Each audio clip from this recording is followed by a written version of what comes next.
What is going on, everybody? It's KB. Before the episode starts, make sure you go check out StreamerSZN's brand new theme music. That's right. We have full-time, brand new theme music thanks to the newest homie and newest member of the music side of Underground Sports Philadelphia homies. That is Mobley. Stay Volk. His new single is out now. It is linked in the description on YouTube, and you'll be hearing it on audio until we can figure out if we can play it on video on StreamerSZN episodes from here on out. That's our new theme music. Stay Volk. Go download it now wherever you get your music, and go check out the music video on YouTube. But now, let's get into the episode of StreamerSZN. Philadelphia, baby, you're gonna love it. Best sports fans in the world. Actually, the worst, but that's what makes them the best. We're so back.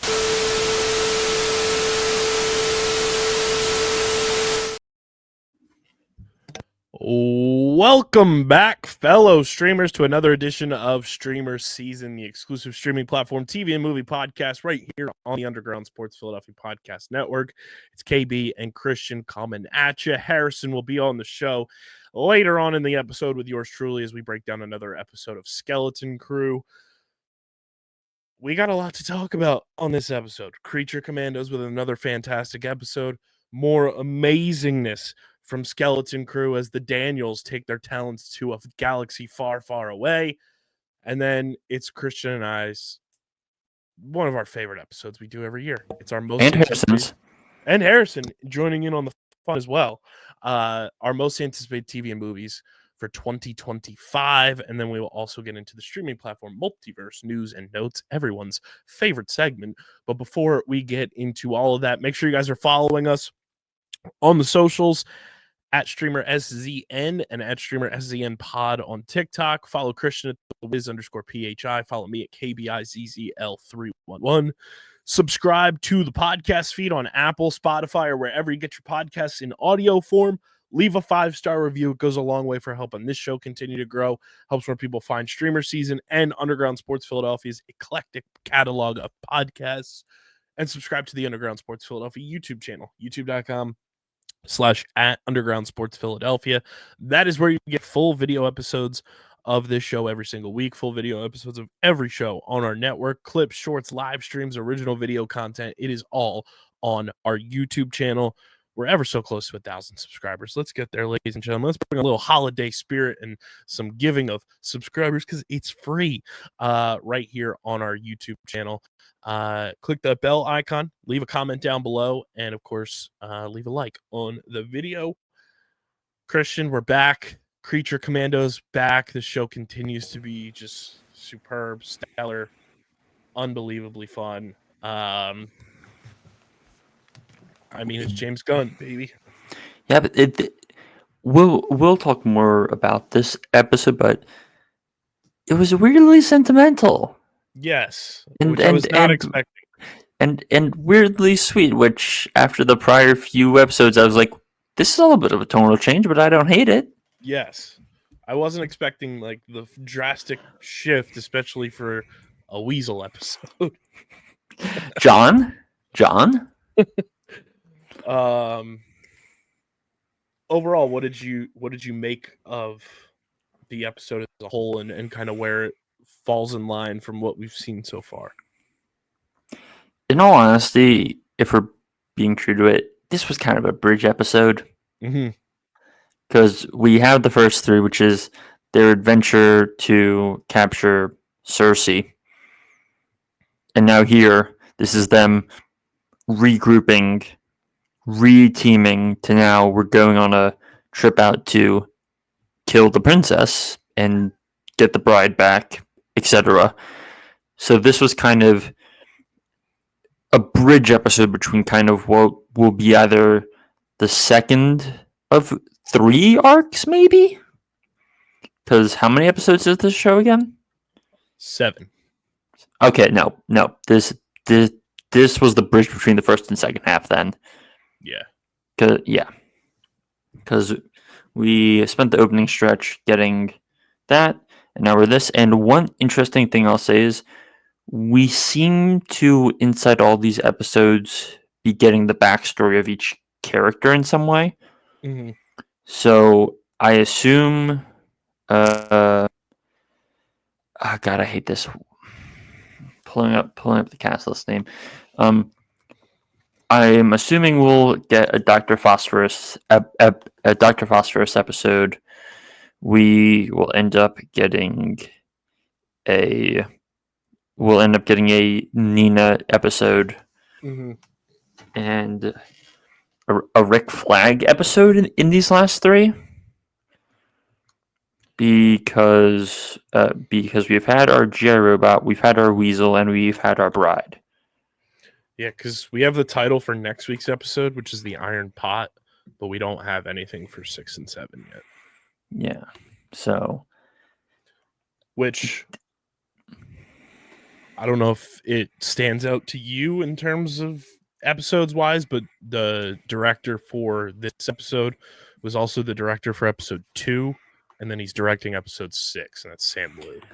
Okay, so what he did? Okay, so all right, so I'm gonna put this out there. It feels like Liu is just judging by how they're splitting it. Liu is doing a lot of the heavy backstory work, where it seems like Peters seems to have a little more action to the stuff he is doing, given he did the first.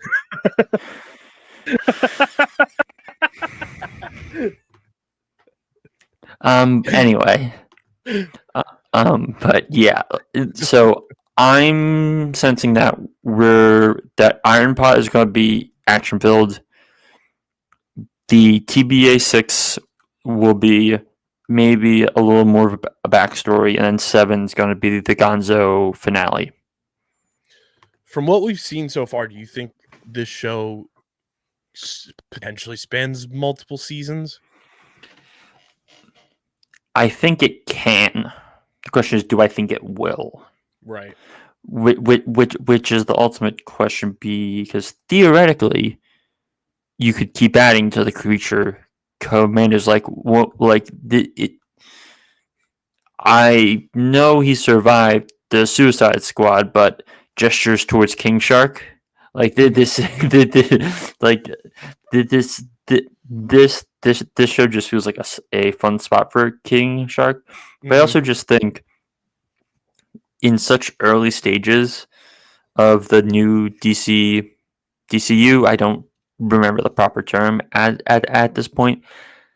I'm not going to say that this is going to go on for a second season, because we simply literally don't know past 26 at this point, where it's Supergirl and Clayface, I think. Either way, Peacemaker.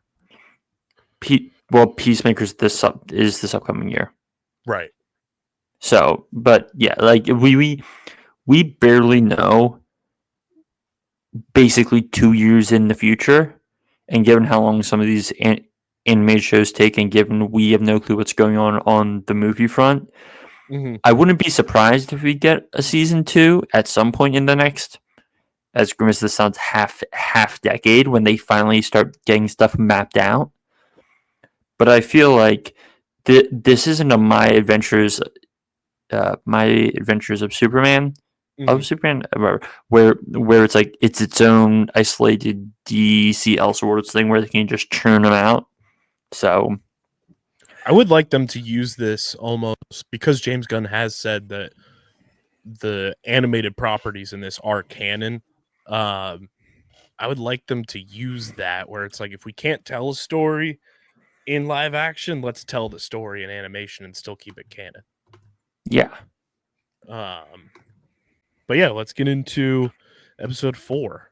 Chasing Squirrels. Chasing the Squirrels. Do we want to give a spoiler warning for this one? Even though GI Robot is dead, dead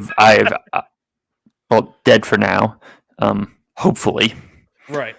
I'm gonna do one fun one for this episode.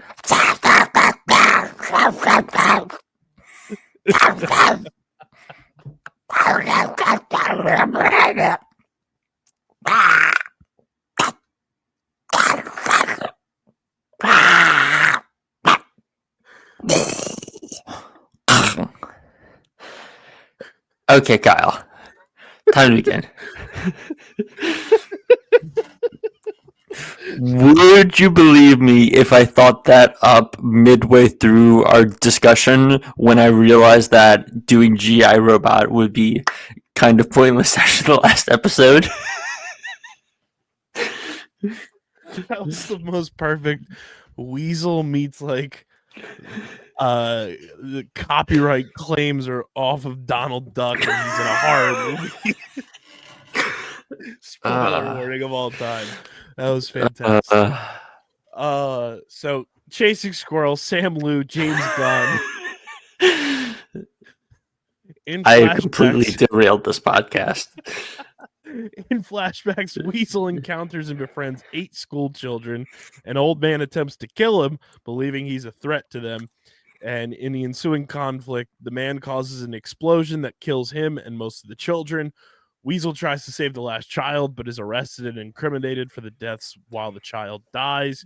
And in the present, Task Force M returns to Belle Reve, where Flag, Waller, and Argus agent John Economos interrogate Cersei, who shows Waller a vision of an apocalyptic future where Rostovich and her army overthrow various nations. Waller orders Flag to return with Task Force M to Apocalypstan to kill Rostovich, and when he refuses, Waller assigns the bride with leading the team in Flag's place. Flag returns home, where he is ambushed by Eric, who has been secretly following Task Force M and came to believe the bride is in love with him. Flag clears up the misunderstanding, and the pair agree to work together to stop Task Force M from killing Rostovich and reunite Eric with the bride. David Harbour's so fucking good in that role. Okay, so I love how he keeps asking Rick Flag Sr., who, what, do you want to conservatively estimate he's in his mid to late 50s? Yeah. He's asking about movies from the 90s, and it's like, have you seen When Harry Met Sally? It's like, brother in Christ, of course he's seen When Harry Met Sally. Like it's not like you're asking a 12-year-old, but that's what makes it so funny. Right. Where he's just going for the most obvious pop cultural things, and he's like, "Yes, I've seen that. This, thank you." Yes, and fun. And just the I don't want to call Eric like bipolar, but his for lack of a better term. Yeah, but his mood swings as the monster, where he's just like a absolute wreck, and he's then serious, and then he's choking a guy up in the helicopter, and then he's trying to beat the shit out of Rick Flag Sr., and then they're having a calm conversation, and then he's like on the verge of crying, and then they're having a calm conversation, and then they're best buddies, and it's like, what the fuck is happening? He's the living embodiment of Inside Out, the movie. Oh, true. Yeah. Like, that man's emotions are on full display. Secondly, do we have a term for a male Karen? Because whoever snitched on Weasel was that. So apparently, according to Google, Wikipedia, Ken and Kevin are most commonly used as the male equivalent to Karen. All right, so that old Kevin. Yeah, I was just say, read it on fits more for Kevin. Kevin. That old Kevin is the real reason those kids died, not Weasel. Weasel's innocent. Weasel's innocent. Hashtag free my boy Weasel. Hashtag free Weasel. Get the signs together. Put it on t-shirts. Start the social media hashtag free Weasel. I'm gonna live tweet that right now from our account. Hashtag free Weasel unjustly imprisoned.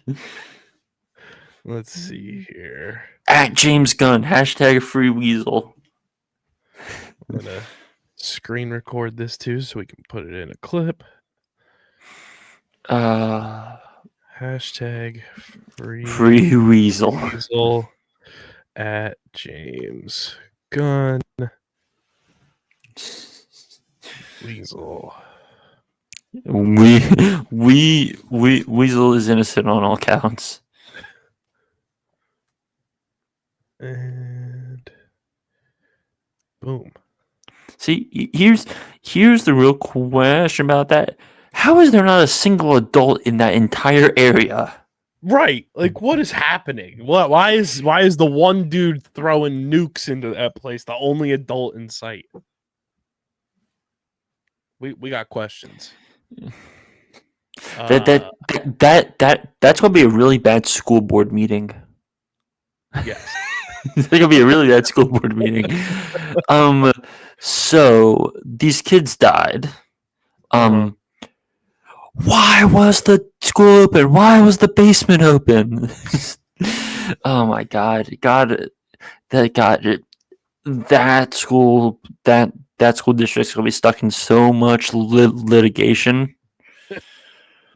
Oh boy.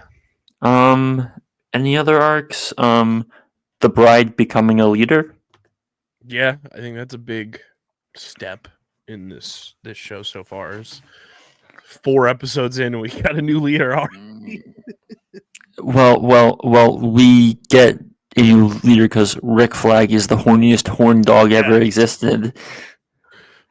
Ladies and gentlemen, bonkers assemble.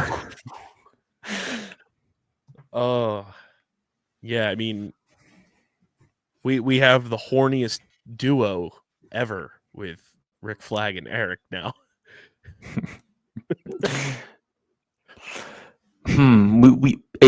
Bonk arrows may not be enough. We may need bonk cannons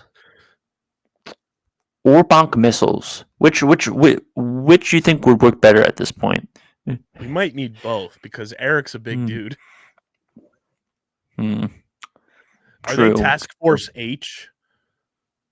No. H stands for horny. No. Task Force B. Task Force Bonk. Bonk. Task Force Bonk. Yeah, this episode was fun. Yeah. And like we said, like kind of different from the first 3 we got, but still very enjoyable. This show rocks. If you're not watching Creature Commandos, start watching. It's very fun. And James Gunn's crushing it with his whole squad. So definitely recommend checking it out. We got 3 episodes left. The Iron Pot is next week, and then 2 to be announced episode titles. And yeah, it's a ton of fun. And our Creature Commandos breakdown was brought to you by Tomahawk Shades, the best small batch eyewear in the game. From sunglasses to blue light glasses and prescription lenses, Tomahawk Shades is providing you with a high-quality product for a fraction of the price of the big eyewear companies. Started by 2 brothers on Long Island, they wanted to disrupt the eyewear industry, and they're doing just that with Tomahawk Shades. Download the Tomahawk Shades app in the App Store or Google Play Store, or go to tomahawkshades.com, and when you fill up your cart, get everything you need to make sure you're styling and profiling and protecting those eyeballs. I'm always wearing the blue light glasses while I'm editing or watching my shows and movies here in the studio. Use code USP at checkout at tomahawkshades.com or in the Tomahawk Shades app, and you get 25% off your next order with our friends at Tomahawk Shades. That's code USP for 25% off your next order at tomahawkshades.com or in the Tomahawk Shades app. And now we are going to launch ourselves to hyperspace, and you'll be joined by myself and Harrison as we break down episode 4, directed by the Daniels, of Skeleton Crew. So sit tight, and we will be right back.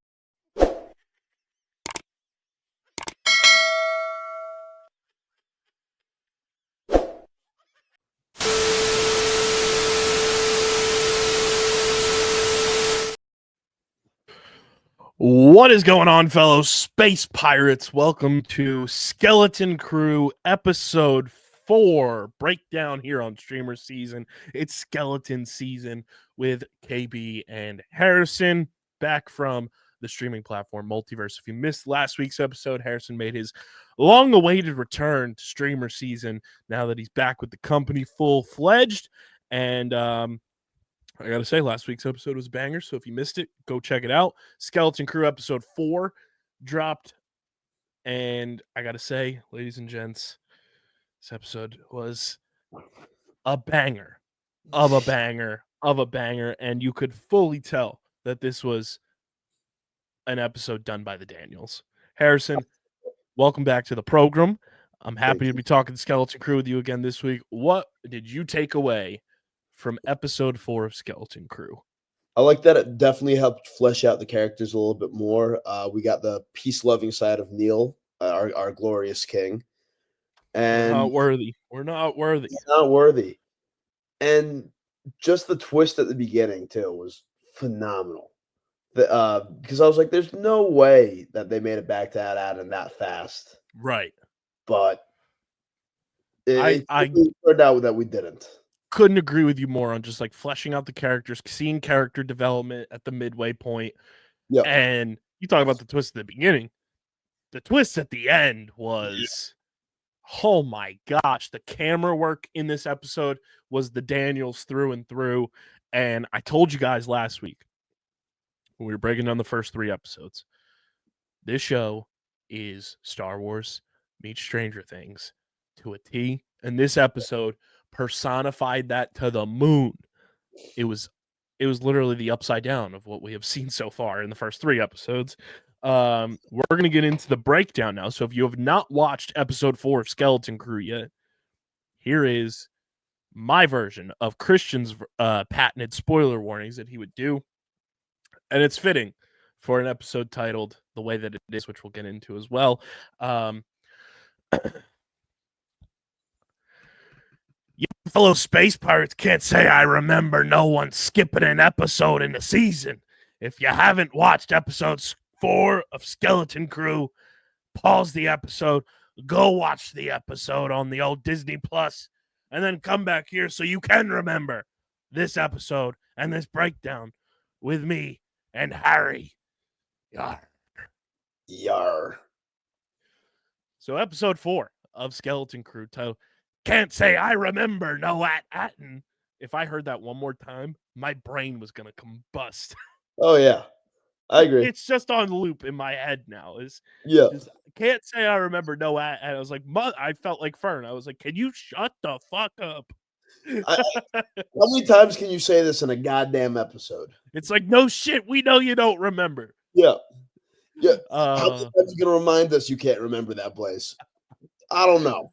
Maybe if you stop saying you didn't remember, you could remember. Oh, wait, we will get there. Wait. We'll get to that. So episode 4, Daniel Kwan, Daniel Shiner, a.k.a. the Daniels. If you don't know who they are, we talked about it last week towards the end of our breakdown. They are known for Everything Everywhere All at Once, one of the best movies I have ever seen, and just pure masters of art and cinema. They also directed the Turn Down for What music video.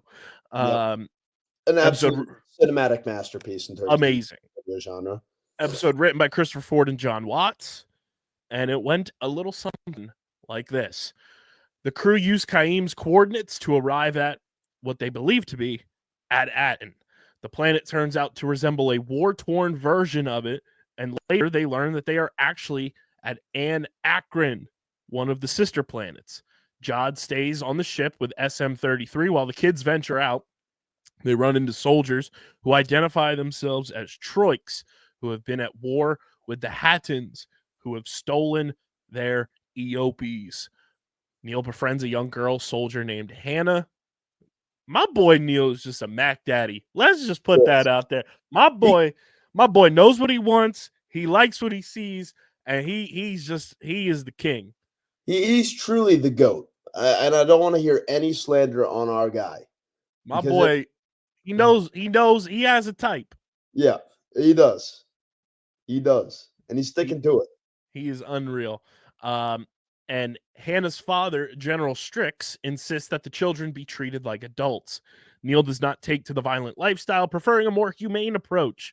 And the kids are to aid the Troiks in getting their Eopies back, but Jod and SM-33 buy them back from the Hattons, and as a reward, they are directed to the quote-unquote Fallen Sanctum, which resembles the Supervisor's Tower on At-Aten. The crew find that it contains the coordinates to other similar planets, but At-Aten's has been scratched out. SM-33 reveals that he destroyed it, but his memory has been wiped. Fern orders him to remember, and he reveals that At-Aten is where the former captain hid his treasure. Suddenly, SM-33 attacks the group as part of an order from the previous captain, and Jod turns him off as Neil faints after helping to save his friends and pulls a little Neville Longbottom from Harry Potter. How you doing? Keep it moving. Our boy got some courage. Yep. This episode fucking rocked. It's just a banger from start to finish, honestly. Like, it was just fun. It keeps in the theme with the show, just being a whole bunch of fun. It's so fun. It's so just like what you want from the Mandoverse and just exploring different parts of the Star Wars universe. The character development, the twists and turns, that camera shot with the fisheye lens on SM-33 when he's going fucking bonkos was beautiful. But Harrison and I are here to theorize and put our Star Wars foil hats on. So we see the dots on Homegirl's badge, on Hannah's badge, that have like the 9 dots on there, which are there to resemble the 9 different sister planet type things, in my assumption, which also looked very similar to the planets we saw on that map in episode 3. I saw a little theory. Shout out to Screen Crush. They broke this down a little bit. What if these planets are like the fail-safes that we saw from Palpatine?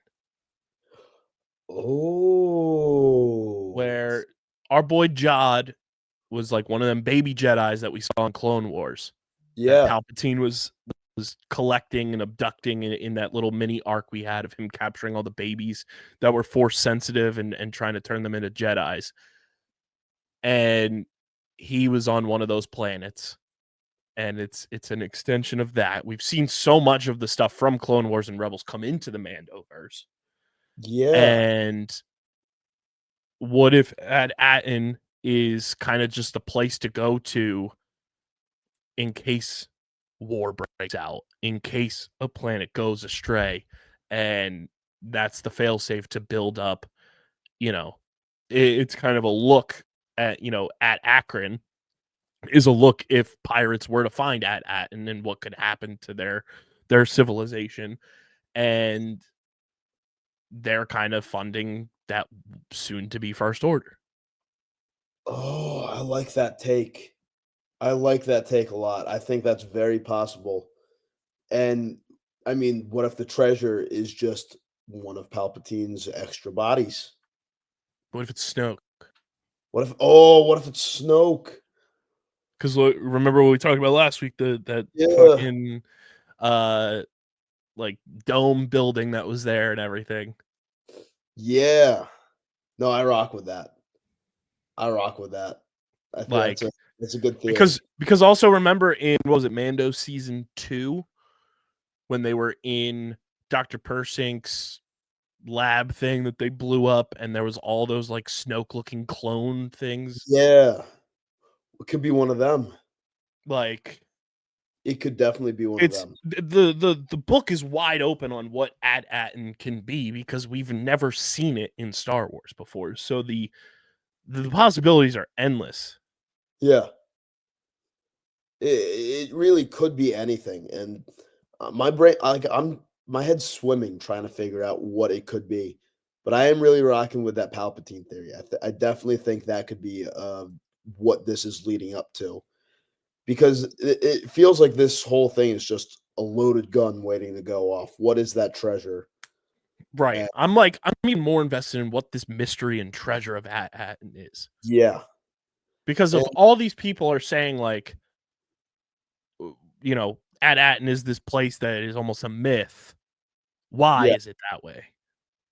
Yeah, Which also brings us back to our theory from last week, which if you missed that, I got to clip that still, that this is all Thrawn. yeah. It could be that Thrawn was secretly investing in the Palpatine clones, the Snokes and all of them. And now on each of these 9 planets, he's planted a seed of Palpatine, just getting ready to bring him back. Mm-hmm. I can see that happening. Like, we see a war-torn planet like this, which, like, is kind of just like foreshadowing of potentially what's to come. Yeah. And it was genuinely the upside down of At-Atten. It was dark, Yeah. gloomy. Full and bright and full of life. Where Kids this are one, going to school to learn, yeah, and this planet was just dead.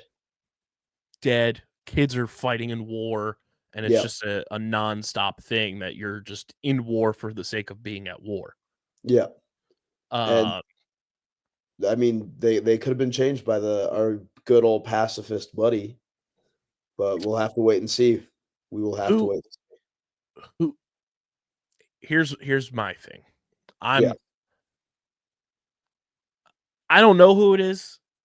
Maybe we know who it is, and it's just like I'm not looking on the surface. Who's the former captain of SM-33? Because this former captain is trying to do a whole hell of a lot of hiding Yeah. of At-Atten, of information, and what's his goddamn name from the Clone Wars, the pirate? Oh, why am I blanking on his name?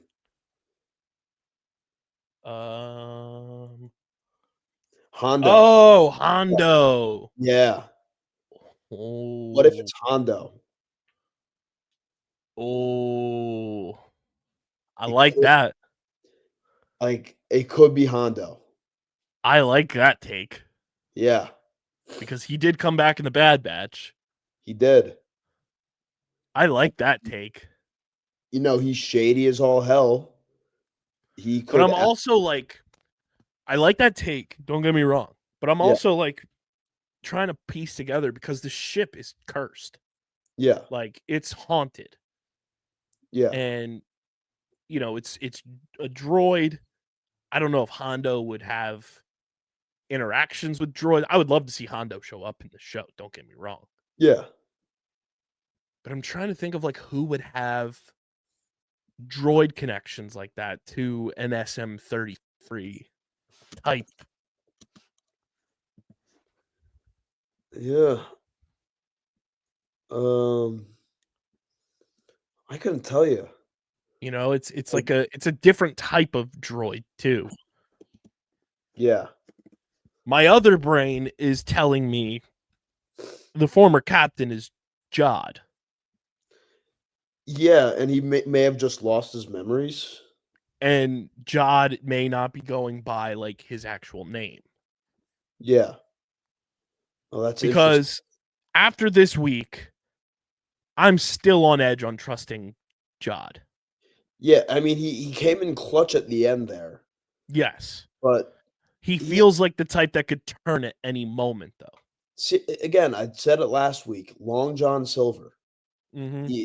like this character we think we can trust at the beginning, but not. He turns out to be the ultimate villain at the end. So I don't know. I don't know. I'm trying to think of things that could also be haunted and a former captain and the Onyx Cinder being the ship.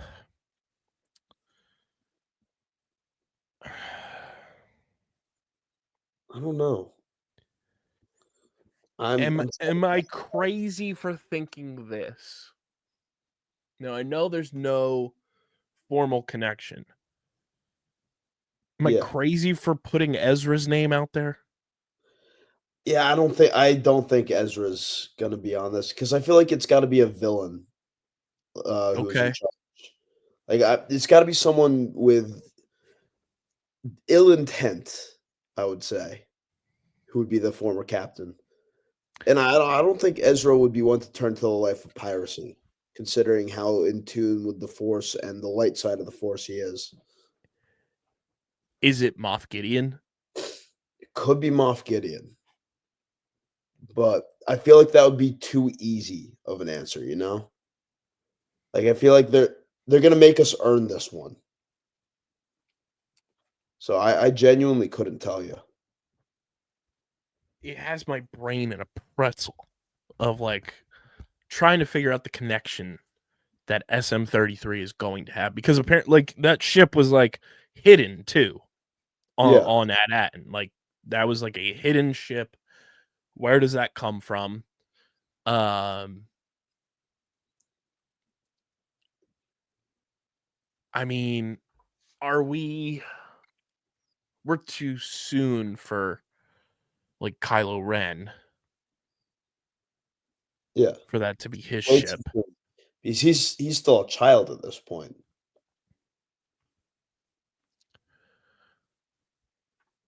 Yeah. What you cooking? Could this be a Han Solo thing? Oh my god. I swear to God, I will lose my goddamn mind. Could this be a Han Solo? Like This could be a Han Solo thing. This seems right up his wheelhouse. he didn't know where the Millennium Falcon was until Yeah. the sequels. And who knows, maybe he's just like, screw you guys. I want to go do something for myself instead of the greater good. It could be Han Solo. Like, I don't know. I'm just theorizing. It could be I oh my god. What do you think of these other planets or these other like destinations that are like AT-AT and that are I think similar but different? Like, what do we make of them? But make of there being like 9 of them? so I think they're gonna find one that is genuinely a more perfect version of that Adam. One where things are less under wraps, where their lives aren't completely planned out. Something more where freedom is more emphasized, and that's where Wim will want to stay. Wim and God, Fern. Fern will want to stay there, while KB and Neil will want to get back to their lives. Um, and then there's going to be one where there's no life entirely, like just a completely barren planet, not even with people at war. Right. But there's going to be just so many different variants on at Adam, which I feel like is a good base model Mm-hmm. because it's so perfect, but there's something underneath the surface there that's brewing, and we're just going to have to build off of that.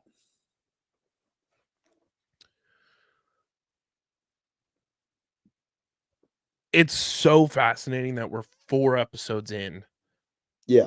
And they're still, in a positive way, so many questions that I have.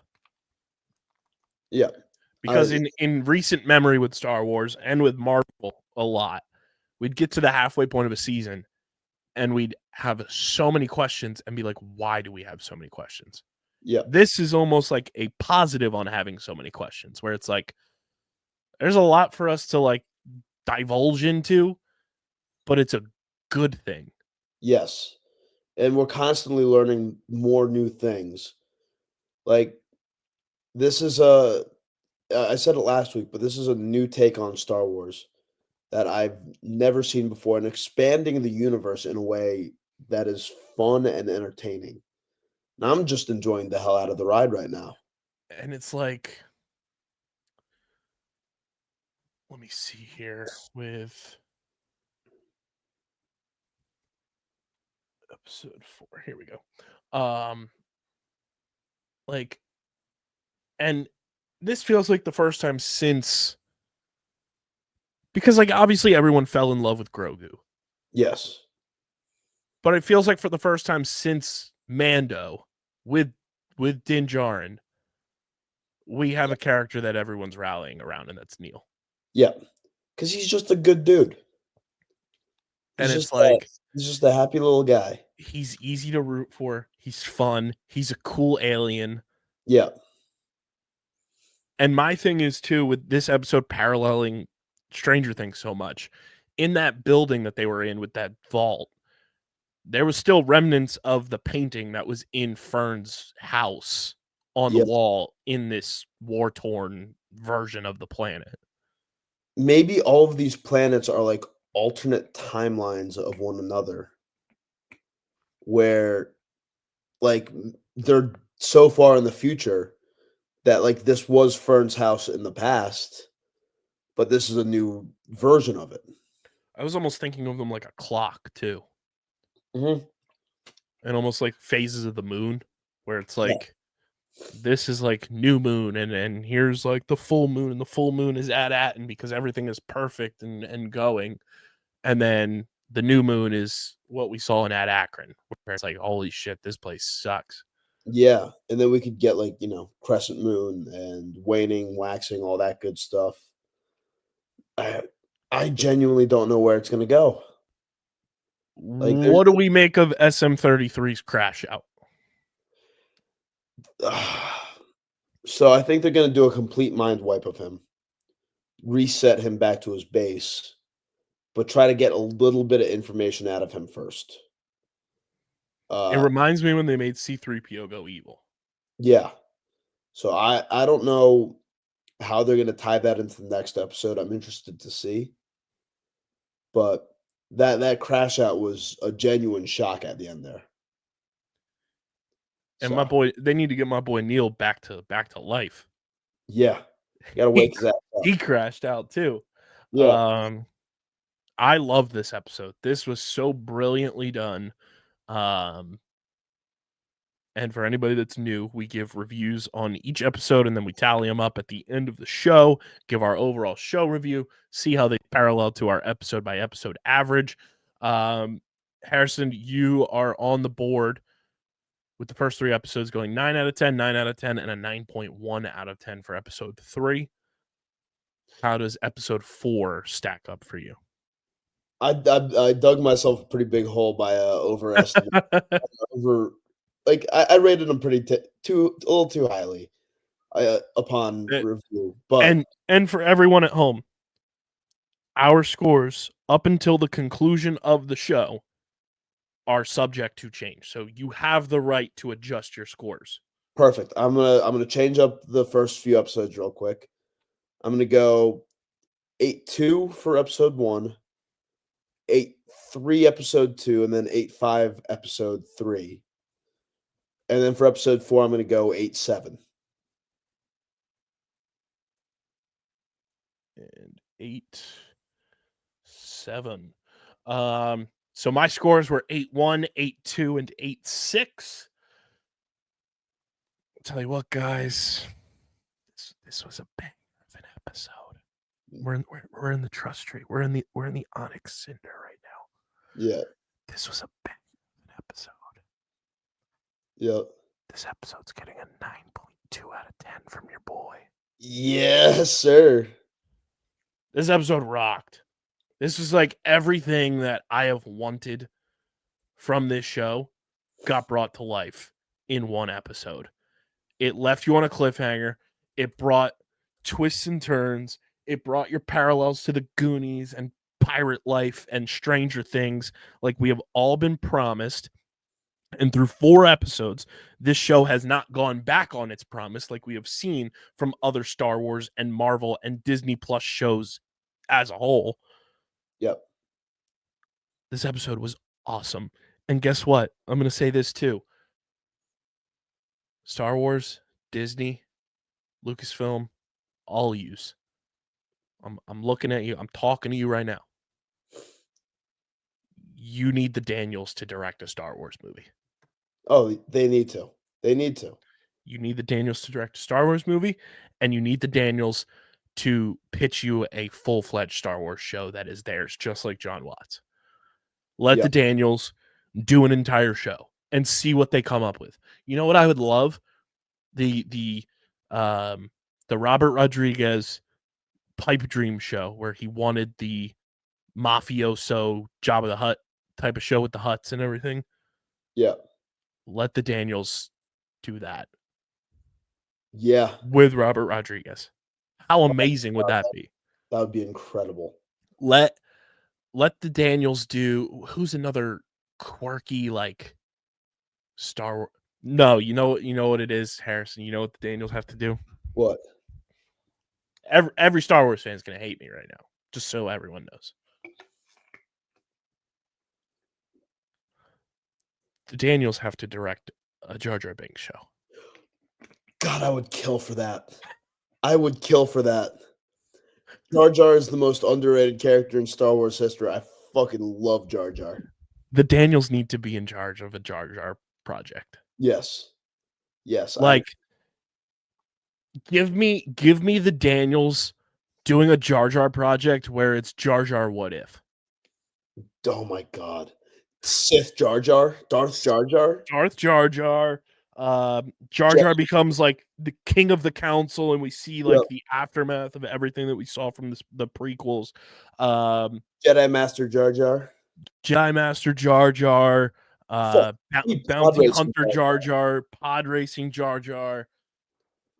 Oh, the possibilities are endless. Like,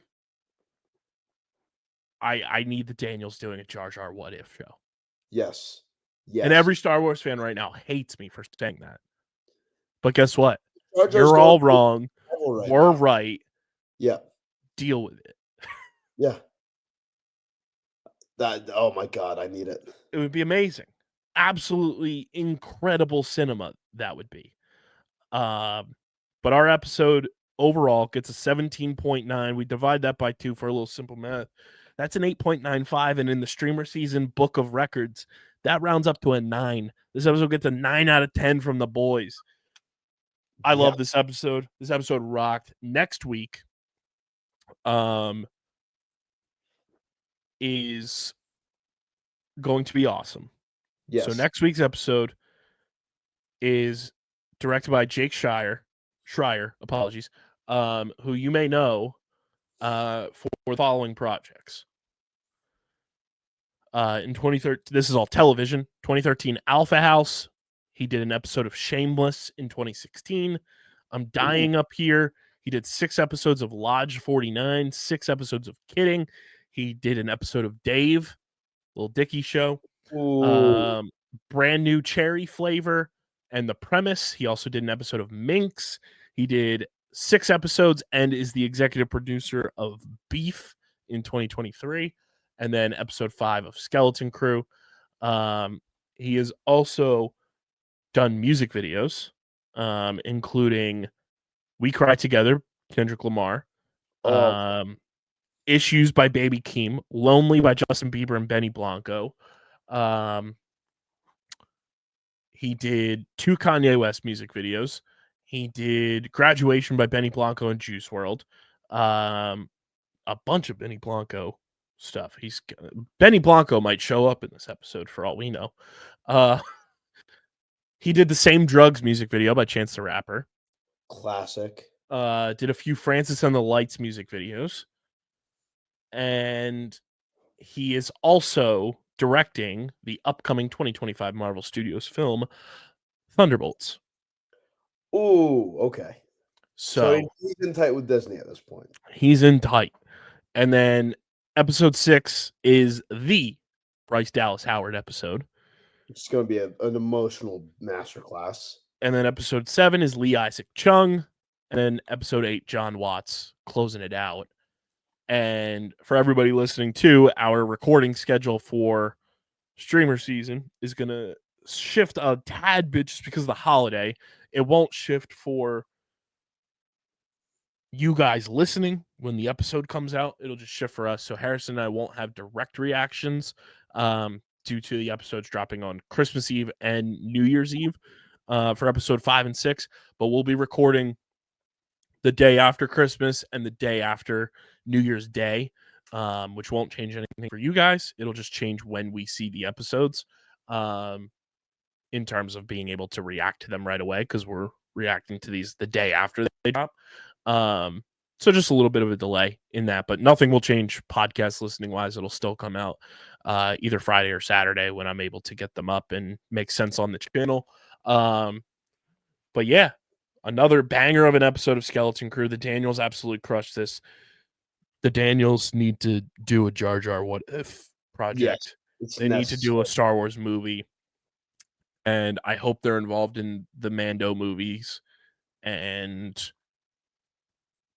I'm loving the show. It is amazing to have a good, awesome Star Wars show again. But without any further ado, I'm going to kick it back to myself and Christian, where we are going to now be breaking down our most anticipated projects for 2025. That will also feature Harrison's list, because I'm going to get it from him when we finish recording this, and he's going to text it to me. So when Christian and I are recording, we can give you his most anticipated projects as well, but in both movies and TV. Harrison, do you want to give the people a teaser of a show and or movie that you're looking forward to next year? Oh, so it should become the trailer is coming out very soon. It is something I've been looking forward to since its announcement, because this character has not gotten any good media representation apart from comics for the past, I want to say, well, and a very good TV show, a very slept on TV show. But the James Gunn Superman movie is going to be the best thing that I need it. I need it so bad. Yeah, you guys know one of mine. It was on my list for this year because we didn't know when it was coming out, but I'm sure Harrison will be joining us for it. Daredevil Born Again, baby. Yeah, you know I'm going to be ready for that. You already know we are strapped in, locked and loaded. Locked and loaded, ready to beat the brakes off of Kingpin. And can't wait. I'm so ready. I'm so ready. But yes, we will have our most anticipated list for you on the other side. So stick around, and we'll see you guys next week for more Skeleton Crew.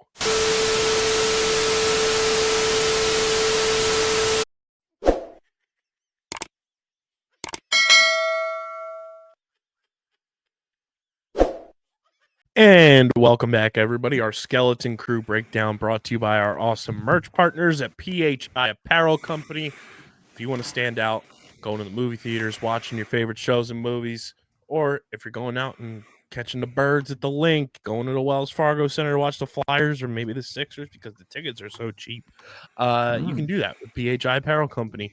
With their unique designs for all, there's no doubt in our minds you will stand out in the crowd.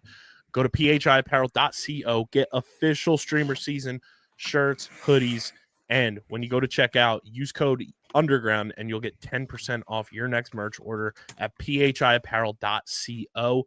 That's code Underground for 10% off your next merch order at PHI Apparel Company, phiapparel.co. Christian, it's the most wonderful time of the year.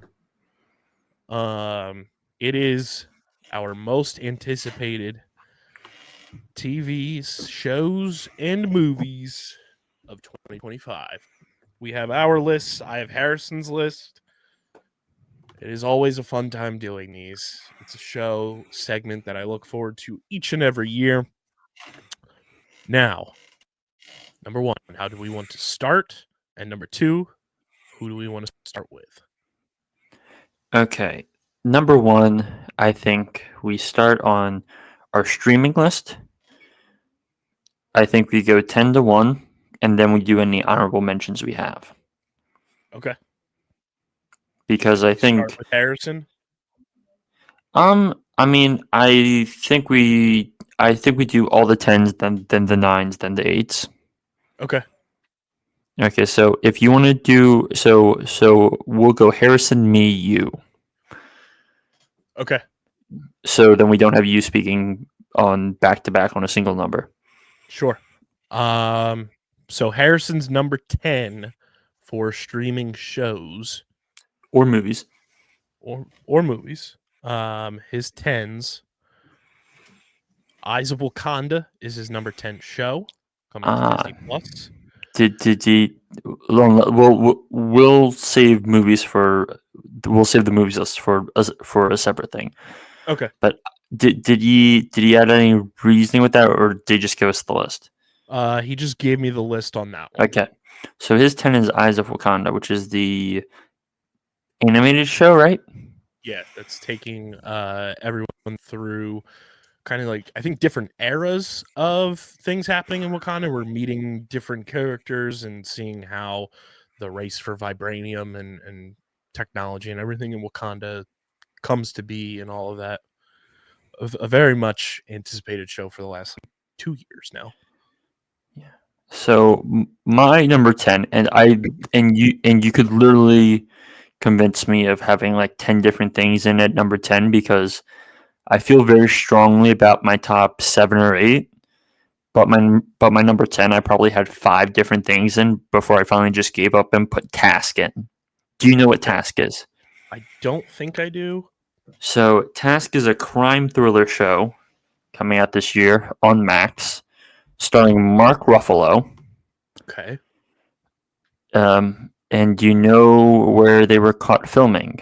We know very little about the show, but we know where they were filming.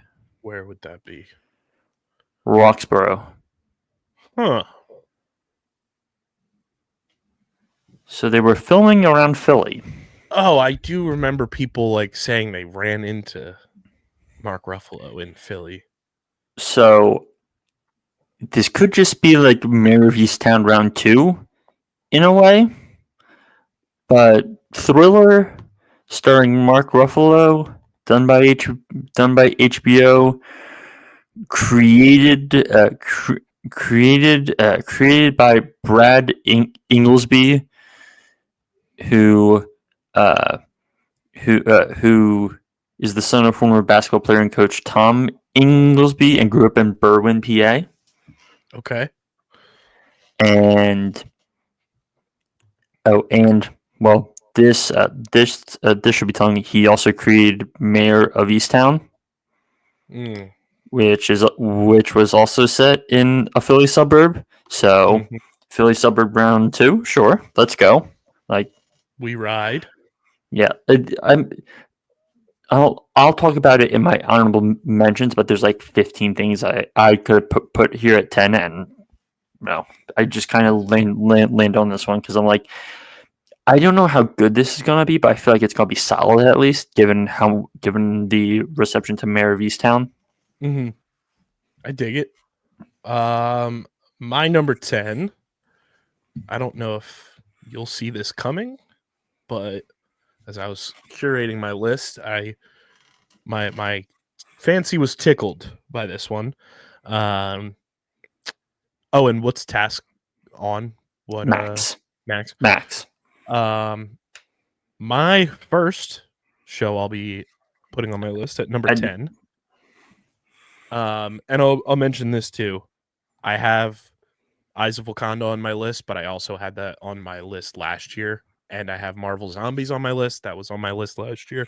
But my actual installment at number 10 comes from Apple TV. It's Dope Thief. This was in my honorable mentions. My fancy was tickled. Explain it for those listening. What is Dope Thief? Pull this up here. So Dope Thief is going to be a TV series, 2025, follows longtime friends and delinquents who pose as DEA agents to rob a house in the countryside, but end up unintentionally revealing and unraveling the biggest hidden narcotics corridor on the eastern seaboard. And who does it star? It stars Wagner Moura, Amir Arison, and Brian Tyree Henry. Ding, ding, ding. The only reason I held off on this is because the Apple TV quality on the show, it's like some shows, as the ones I'll have on my list, are like generally great shows, whereas other ones it's like it's just fine. So I didn't put this on my number 10 because I was like, this could go one of two ways, but I'm really not sure which way it'll go. Yeah. I read the premise, kind of looked into it a little bit. I was like, ooh, this sounds like a me show. It also sounds like a show my dad would love. I'm going to introduce this to my dad for sure. Papa Bennett, come on the pod. Yeah, let's do it, Dad.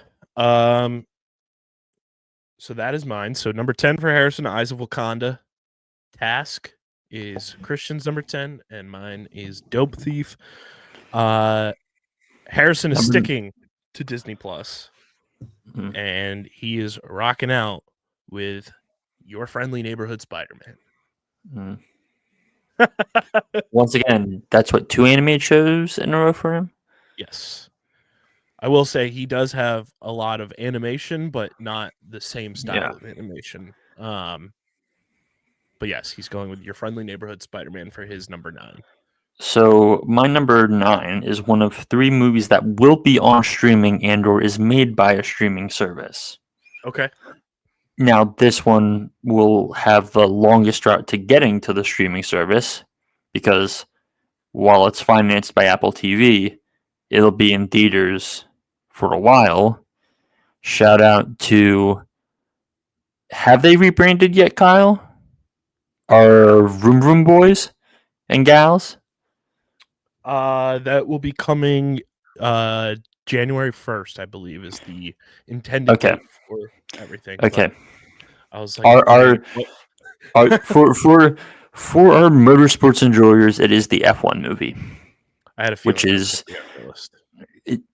and the only reason it's not higher is because even though it's Joseph Kosinski, even though it's Brad Pitt, even though there's Javier Bardem in there, even though they shot a bunch of the stuff practically, something just feels a little off every time I watch the trailer. And I can't tell if it's the using the Top Gun cameras on race cars and it creates this weird third-person perspective look that throws me off. If it's some weird CGI at times.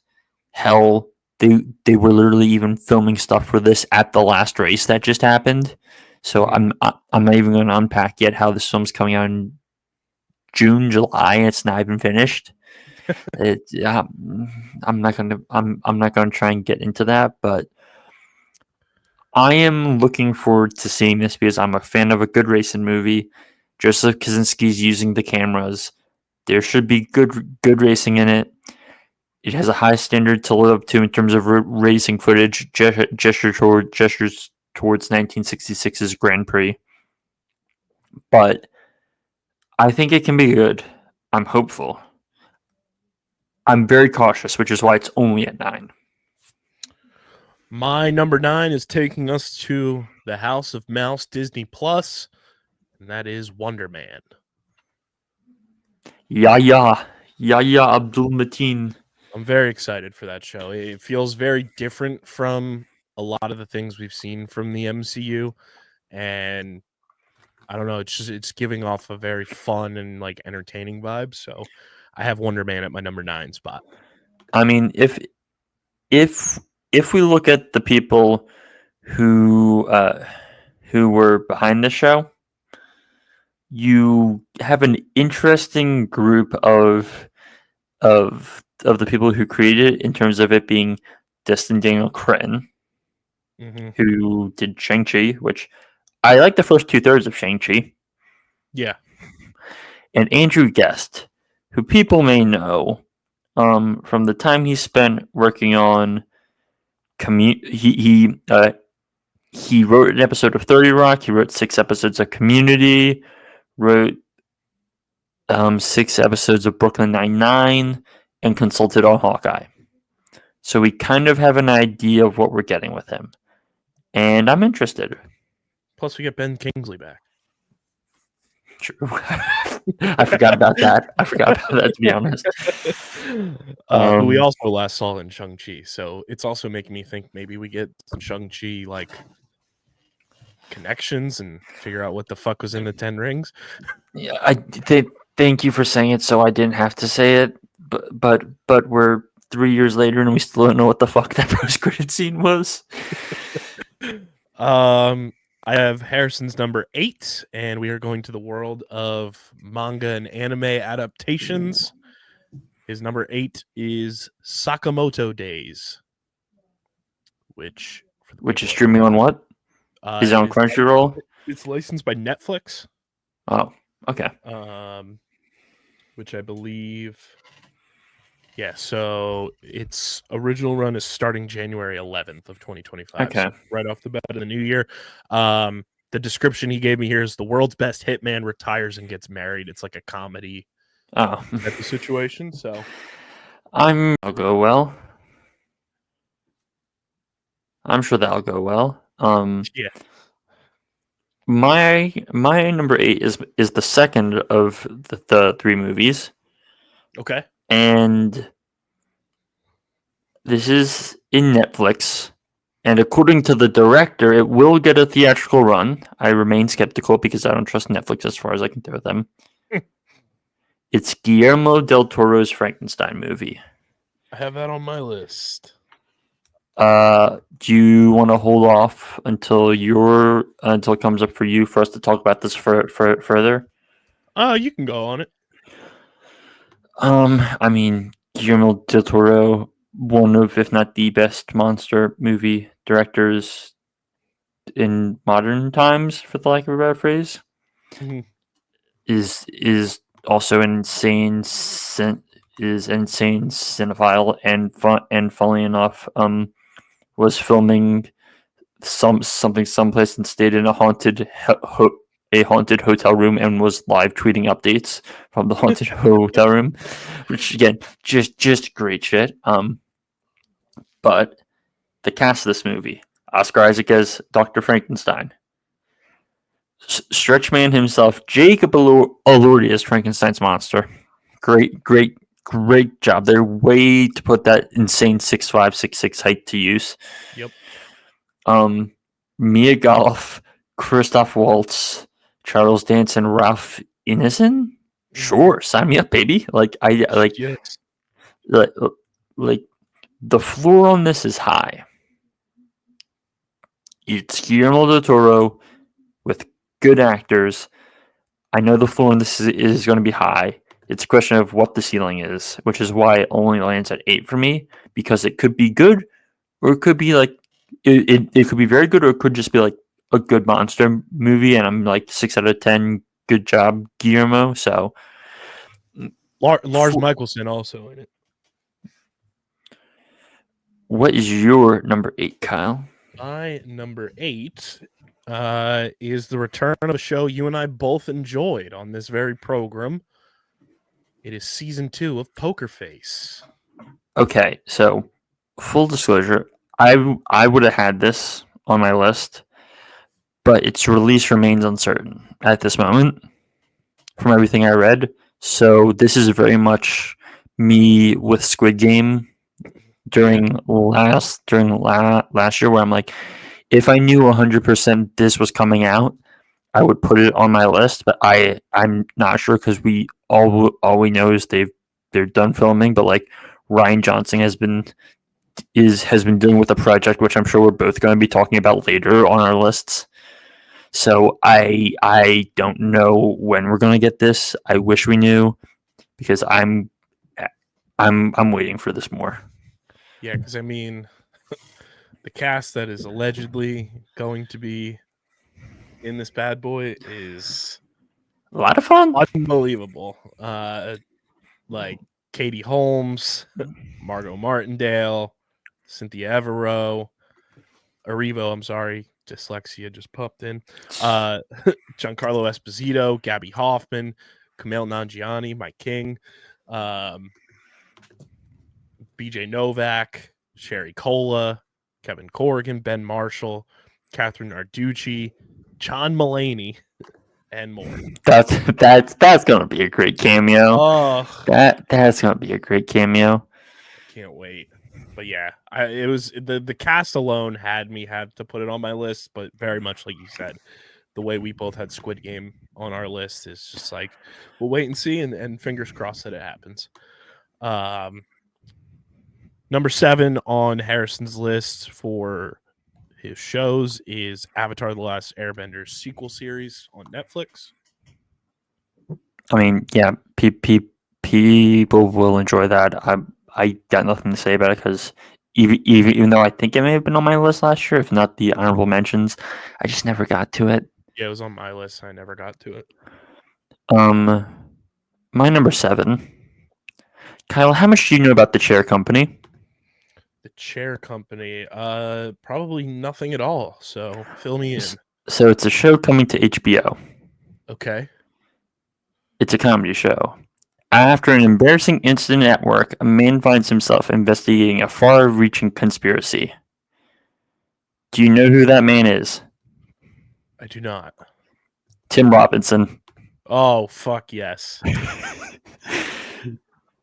So, a Tim Robinson HBO comedy called The Chair Company about a man who has an embarrassing incident at work and finds himself investigating a far-reaching conspiracy. Just sign me up. Yep. I don't know how good this is gonna be, but I know I'm gonna laugh, and that's all I I need to put it. I'm in there. I like that.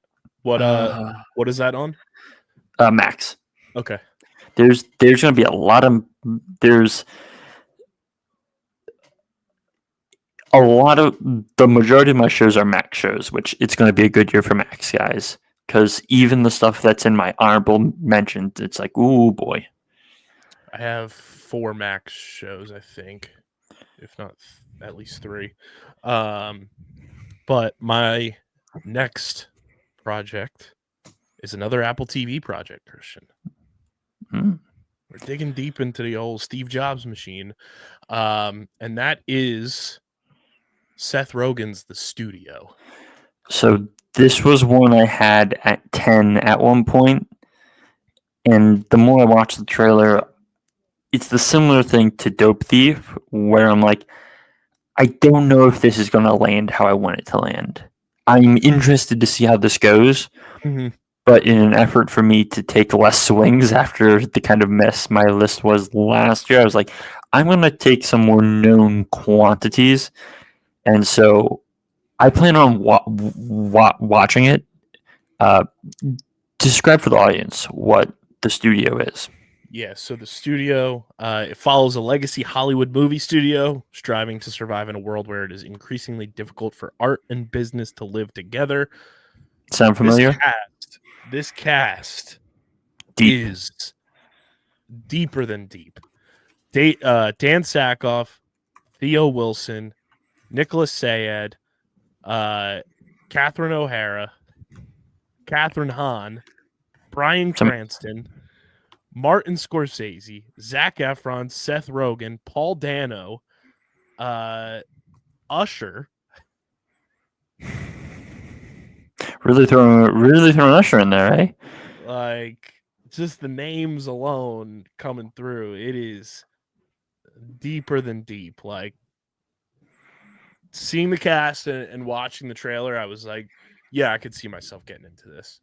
So that's what I've got at number 7. What's Harrison's 6th? Harrison's 6 on his shows is a Netflix property, Devil May Cry. Why do I feel like I read up on this? It's based on a video game. Mm-hmm. Okay. Who's in the Devil May Cry show? Let's quickly check that. It's anime? It's anime? It's anime. Oh, okay.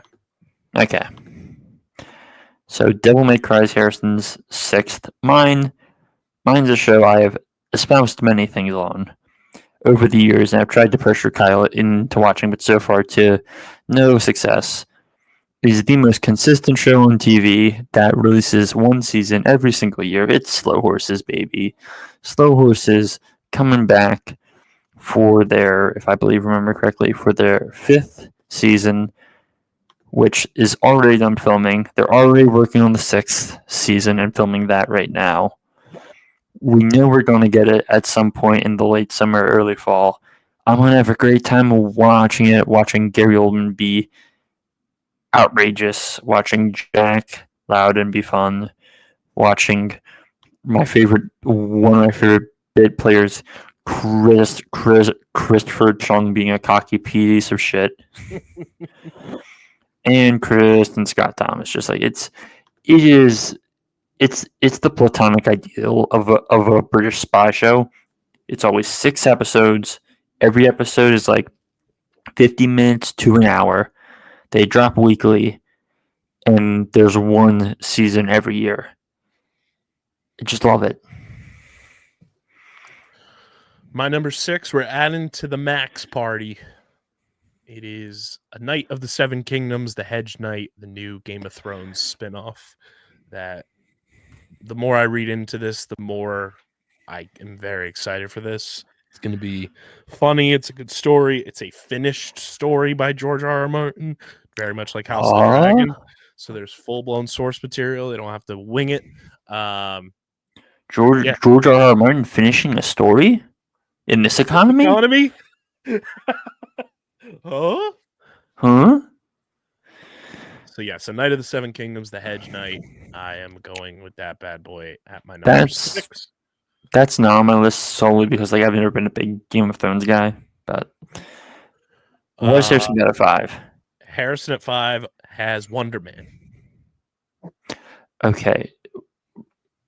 It's Kumail Nanjiani, right? I think it's Kumail. Who's Wonder Man? No, it's Oh no! You're sorry. I'm thinking of the Booster Gold show that's in the works. That's not coming out for a while. Sorry. Brain hard. My number 5. Most people will be able to watch it in the early stages of January. I believe it's like the 13th or the 16th. It drops. Severance season 2. I had a feeling that would be on your list. Apple TV. Weird show. Great cast. Despite it being weird, and this is how I know, like it's a good show. My sister watched the first episode. Was like, I don't fully grasp everything, but I'm interested enough to watch a second episode. So yeah, guys, just give it a shot. And the last 3 to 4 episodes of the first season are bonkers, and now we're getting the second season. And of course, for those of you who don't know the cast of Severance, it's headlined by Adam Scott, Britt Lauer, Patricia Arquette, John Turturro. I don't know if Christopher Walken is returning. Zach Cherry. And who's joining in season 2? Gwendolyn Christie's joining in season 2. John Noble's joining in season 2. And yeah, nope, I'm looking forward to a good season of TV. My number 5. I didn't have this on here until you informed me that it was coming out, because for some reason I thought it was 2026, but I had to make some shifting around to put this in my top 5. Peacemaker season 2. Has to be in there. John Cena is phenomenal as Peacemaker, and Dylan and I had a ton of fun breaking down season 1, and I can't wait for season 2 to see how much more insane James Gunn makes John Cena go as Peacemaker. We shall see. Going into the top 4, what does Dylan have? Well, Dylan, aka Harrison. Sorry, pardon. Forza Habit, guys. He also has A Knight of the Seven Kingdoms on his list, and that's his number 4. Mine, and I know you're gonna have this higher up on your list, so I'm gonna wait for you to bring it up to talk in depth. This both feels too low, and both feels just right given what I have ahead of it. Wake Up Dead Man, which is the upcoming third Knives Out film. Yep, I have that on my movies list. You don't have it on your streaming list? No. Because for some reason I thought it was also going to theaters as well. I mean, so I doubt it will do what Apple is doing with F1, but I think it probably ends up getting some level of theatrical. Even if it's what they did for the last Knives Out film and they just gave it a weekend. Mm-hmm. But Benoit Blanc is back. Great cast. I forget where Wake Up Dead Man was filmed. Let me quick that checkly. Lovely. English is starting to fail at 11:05 at night. We don't know where this one. They filmed in London. That's all we know. Okay, but I'll save more of the conversation around this for the movies list. Yeah, I'm excited for that. So we're at number 3. No, you still have to give your number 4. My number 4, we're going back to the House of Mouse. We're going to a galaxy far, far away. It is Andor Season 2. That is... I'll just say no, that's my number 3. Okay. Where I'm very, very excited for that. I'm extremely looking forward to it. It'll be a real test for the grand scale of what they've been doing with this show, but I look forward to them putting together something deserving of the type of show and quality of that first season, which was so good. 100%. I'm very pumped for that. Harrison's number 3 is another anime. It is Gachiakuta. Whatever you say, Chief. The premise: MC is thrown from heaven to a world filled with trash and special powers, trying to uncover mystery of his world. Try to see what the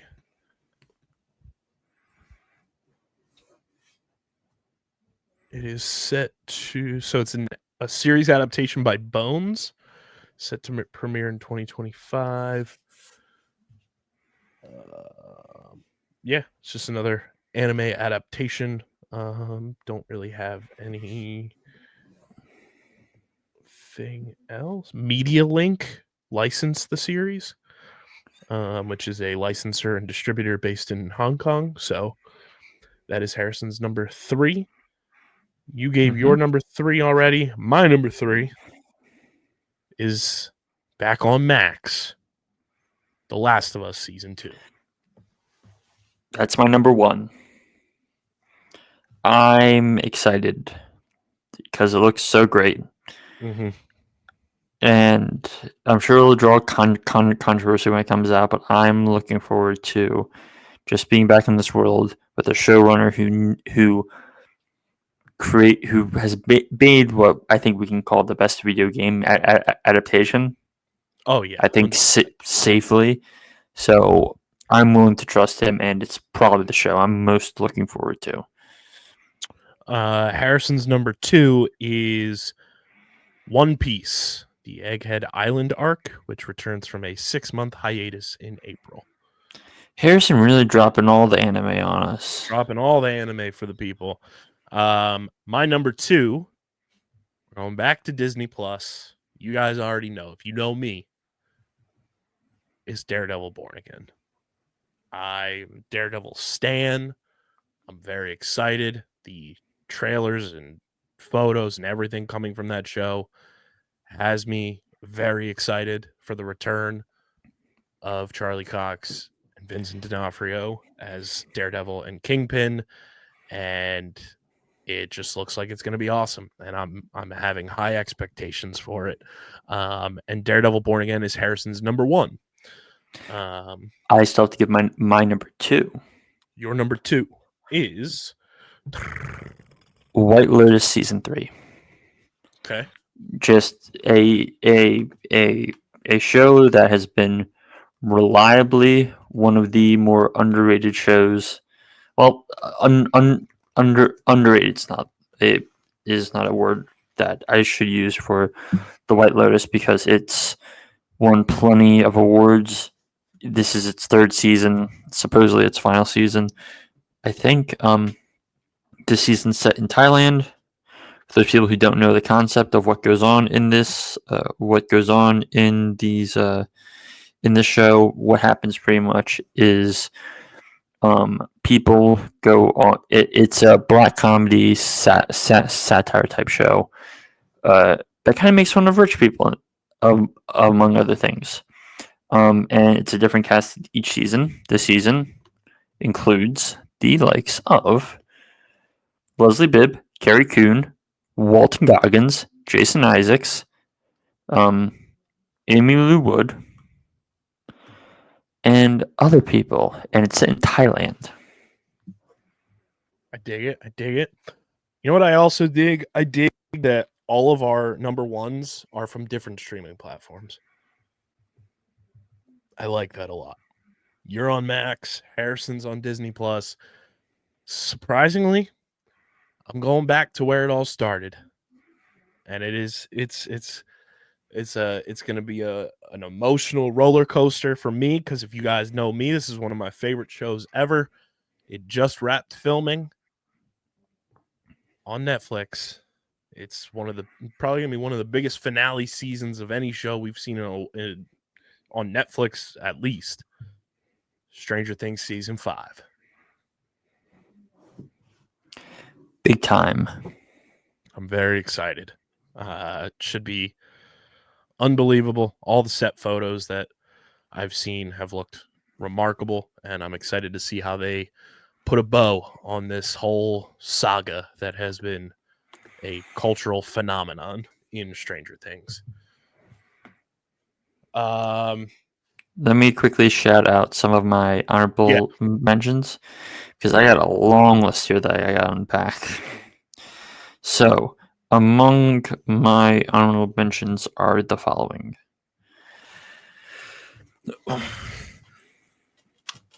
The Bear Season 4. Season 3 wasn't as good as the prior seasons. It is what it is. However, The Bear's still a good show. So I feel weird leaving it out, given everything. The Pit. Do you know what The Pit is, Kyle? I'm not sure. The Pit is a show that was created and I believe it's being showrun by the guy who did ER. Okay.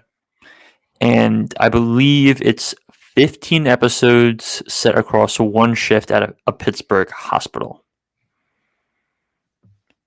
And that's why it's called The Pit. Makes sense. So obviously it's going to be a chaotic mess. And while I'm not the biggest medical drama guy, I know it's going to be good it'll make the rounds on social media and everything, and people will be talking about it like that. But I'm saying it'll be a good show. There's Alien Earth, which is a prequel show about Alien and the Alien franchise. There's Daredevil Born Again, which should be coming out this year, right? Yeah. Gilded Age Season 3.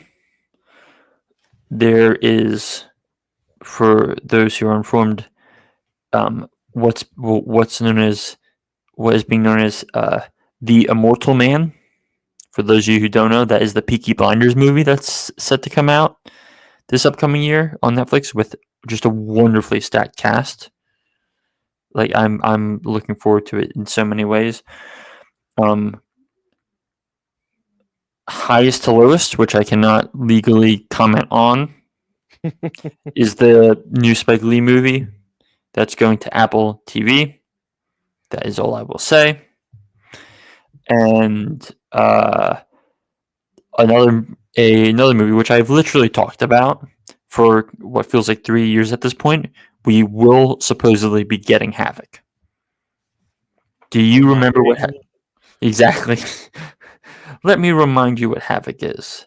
Havoc is the movie starring Tom Hardy that he basically has to get a politician's daughter out of a drug den, and it's Tom Hardy, Forrest Whitaker, and it's directed by the guy who did the Raid films. Okay.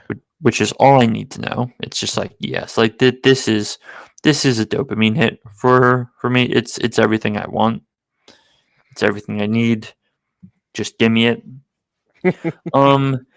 And then one that some people of a certain type of show may like, something called Too Much. Do you know what Too Much is, Kyle? I do not. It's a Netflix rom-com show starring Will Sharp and Megan Salter. And the reason it's in the conversation is it's being created and show run by Lena Dunham. So everyone who is a fan of Girls and all those shows, congrats, you have your new show. There it is. Did you have anything else on your... Okay. I have one more thing, and it's perfect because it's our ad read here with Paramount Plus. Oh, true. And guess what, Christian? Thanks. Harrison too, because Harrison will like this. Don't miss Nate Bargatze's Nashville Christmas. It's now streaming on Paramount Plus. Taped at Nashville's historic Grand Ole Opry, the new special shines a spotlight on the spirit of the city during the holiday season, highlighting family, fun, and feel-good moments for audiences of all ages. Plus, watch appearances by Mikey Day from Saturday Night Live, Noah Khan, Martina McBride, Ashley Padilla from Saturday Night Live, Jelly Roll, Darius Rucker, Derek Stroop, the Tennessee Titans, and Carrie Underwood in Nate Bargatze's Nashville Christmas. Watch it now on Paramount Plus. Sign up for Paramount Plus today by using our link in the description and catch a whole plethora of shows, movies, specials, and more, plus live sports on Paramount Plus. Get started and watch Nate Bargatze's Nashville Christmas, now streaming on Paramount Plus. Stacked bench there. That's a stacked lineup. I love Nate Bargatze. He's extremely funny. So definitely going to check that out. As we move to our movies, Christian. Yes, and I'm going to say this now. My honorable mentions list is like 20 long. Because I am Mr. Movie Guru. Correct. Do you want to do the same order on of us on movies, or do you want to do a different order? We can go same if you want. Okay. What's Harrison's number 10? Harrison's number 10 is Tron Ares. Okay. I would like to thank him for bringing this up, because this is one of the honorable mentions, which I will just explain this as the movie guy. So yeah, they're making another Tron movie. Good, which is the good news. Bad news: Joseph Kosinski isn't directing it. Okayish news: it's directed by the director who directed Young Woman and The Sea this past year, as well as co-directed Pirates in the Caribbean, Dead Man Tell No Tales. So 4 should be fine. Mixed news: it stars Jared Leto, but it also has Evan Peters, Greta Lee, Jodie Turner-Smith, Cameron Monaghan, Jeff Bridges is back, and Hassan Minhaj. But the best news of all, the score is by 9 Inch Nails. Ooh. So Daft Punk, no more. Sad. They did a great score for Tron Legacy. 9 Inch Nails. I mean, Trent Reznor. I mean, they didn't get 30 Seconds to Mars. I don't need more Jared Leto in this film. There's already enough. Come on, imagine them getting on the bikes. Come break me down. Oh God, shoot me. Okay. What is your number 10? So I have 2 cheats on my list, but they are cheats that make sense. So My first cheat is at number 10. I'm calling it the Richard Linklater double, where he has 2 movies coming out next year. 2 very different movies. One is called it's French, Nouvelle Vague, whatever. It's a movie about the French New Wave, and it's based around the production of the famous French movie by Jean-Luc Godard called Breathless, and it stars as the lone American person in it, Zoe Deutsch. Check. The second one is Blue Moon, which is the more important of the 2. It is set largely during the opening night of Oklahoma, and it's a biopic. It's a biopic of Lorenz Hart, who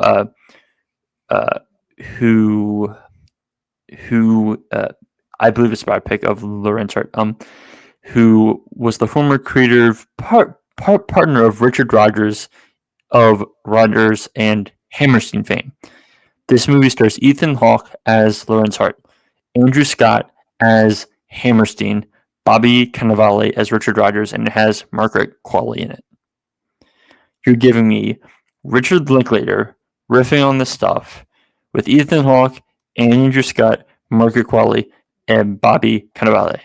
Sign me the fuck up. So, yes, I'm cheating, but it's one of the best small film American filmmakers of the last 30 years, and he has 2 films coming out, and I'm excited. Take it.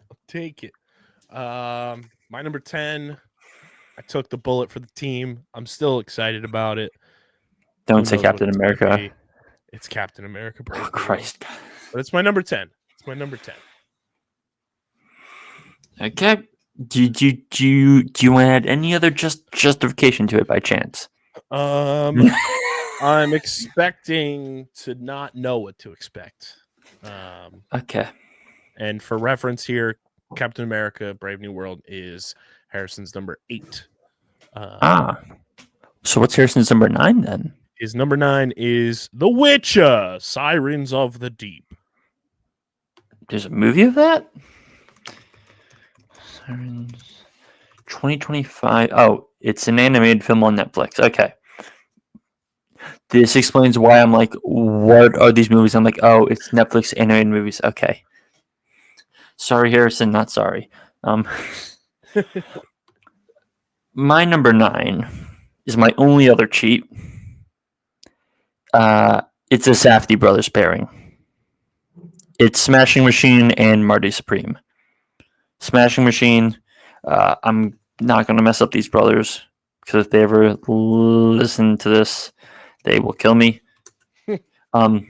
Smash Machine is done by Benny Safdie, and is the Mark Kerr biopic that stars Dwayne Johnson. The Marty Supreme, which is done by Josh Safdie, is, get this right, and stars the son Al-Gaib himself, Timmy Chalamet, is a sports drama that has been compared to Wolf of Wall Street, which I don't know what to make of that. But it's about table tennis. It's about a guy who plays ping pong. And it stars Timothée Chalamet, Gwyneth Paltrow, Tyler the Creator, Penn Jillette, Kevin O'Leary, Abel Ferreira, Fran Drescher. I don't know what the fuck's going on. Yeah, put it on my list. Put it on my list. But I'm just like, I gotta put their the two brothers' big solo efforts on here for the sake of it. Yeah. What's your number 9? My number 9 is Sinners. In my honorable mentions. For anybody that doesn't know, it's Ryan Coogler, starring Michael B. Jordan, Haley Times 2. Steinfeld, Michael B. Jordan again, and Jack O'Connell. And it's trying to leave their troubled lives behind. Twin brothers return to their hometown to start again, only to discover that an even greater evil is waiting to welcome them back. Vampires. Yep. Which a lot of people are speculating this as a big reason to do with Blade being delayed so much. I'll do you my favorite joke about this film is that that the only reason it's 2 Michael B. Jordans is because Jonathan Majors got himself in so much trouble. and I'm just like, man, he really fumbled that bag. All-time bag fumble. So that's your number 8. Harrison's number 8. That's my number 9. Harrison's number 9. Harrison's 8 is Captain America. Correct. So you're number 8. My number 8. I'm gonna triple check the cast of this before I say something.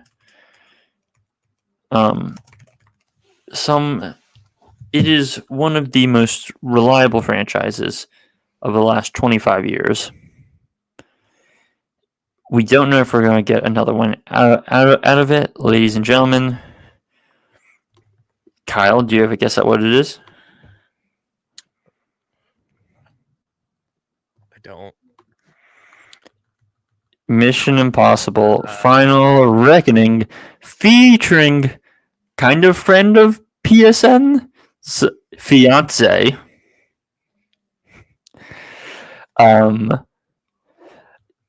Obviously Tom Cruise, Haley Atwell, Ving Rhames, Simon Pegg, Isai Morales, Pom Clementine, Henry Czerny, Holt McNally, Nick Offerman, Angela Bassett, Hannah Waddingham, Shea Wiggum, Greg Tarzan Davis, Charles Parnell, Rolf Saxon, and Vanessa Kirby.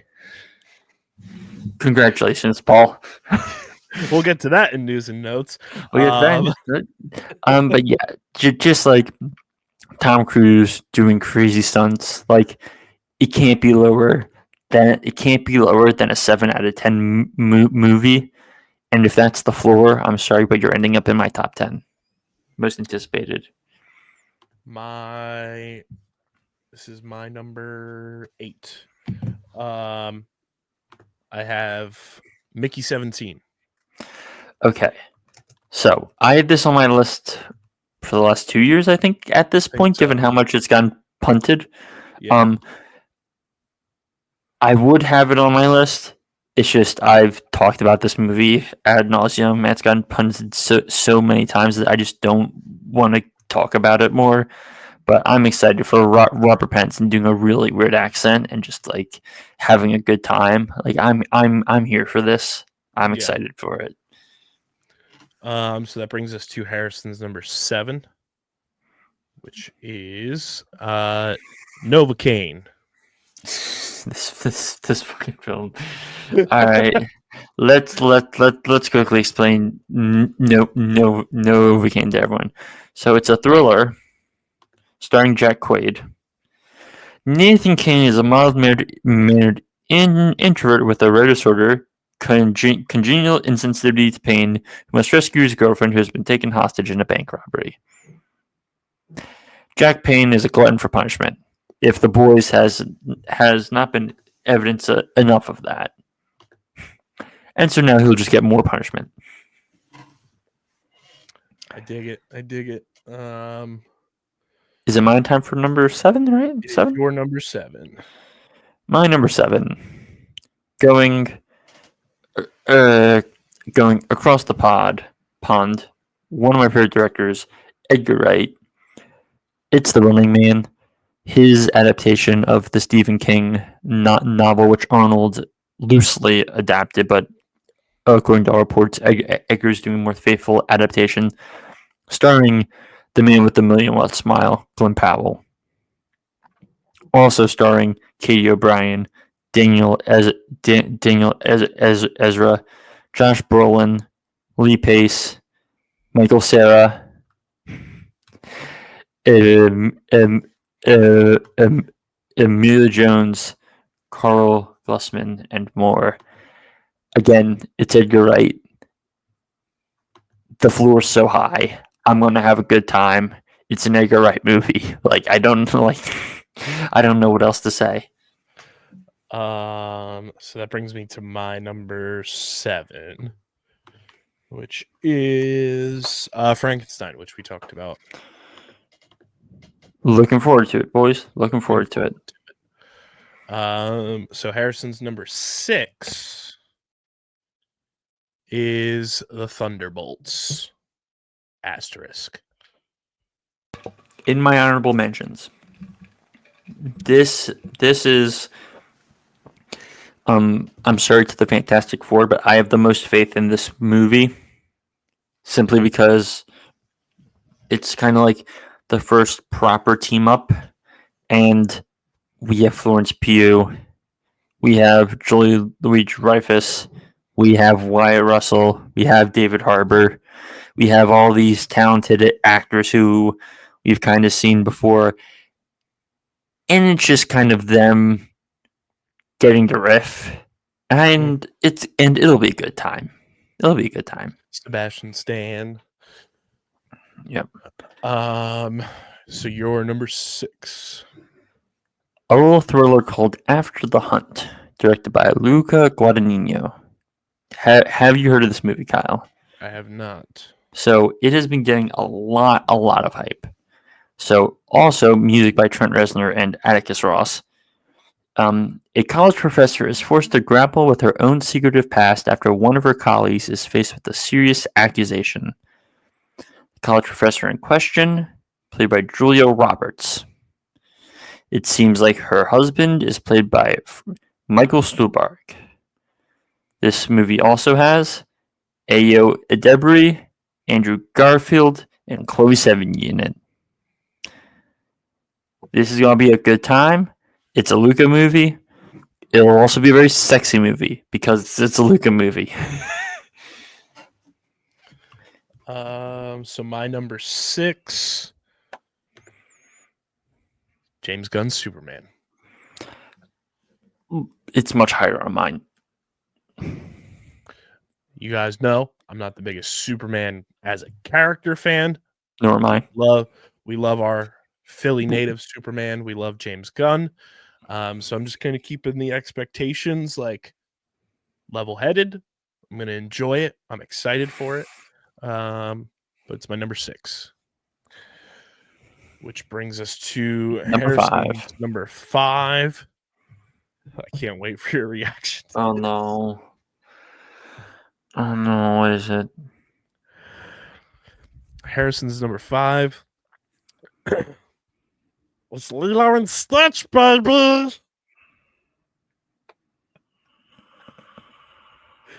Anyway, my number 5. I refuse to engage with that movie on any level, Kyle. You understand? It shouldn't exist. Copy that? Christian said, No exist. Harrison, your new name is Blue Punchbag. You can't punch back. Anyway, my number 5, and it's probably higher for you, and it arguably should be one higher for me. Wake Up Dead Man. Do we want to have this conversation now, or do we want to have it when you do it? No, it's my number 3. All right. Wake Up Dead Man. Folks, Rian Johnson gets to make another murder mystery. Seemingly set in London.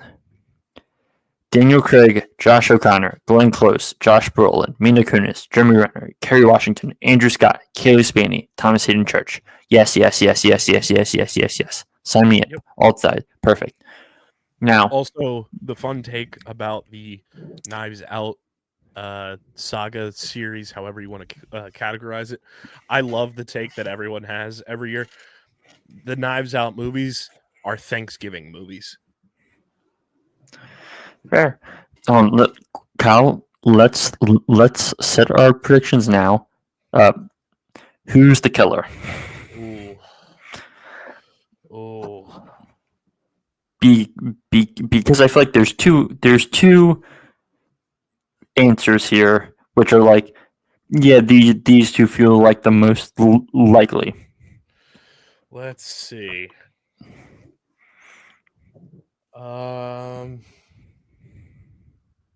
You have 1, 2, 3, 4, 5, 6, 7, 8. You have 10 options essentially.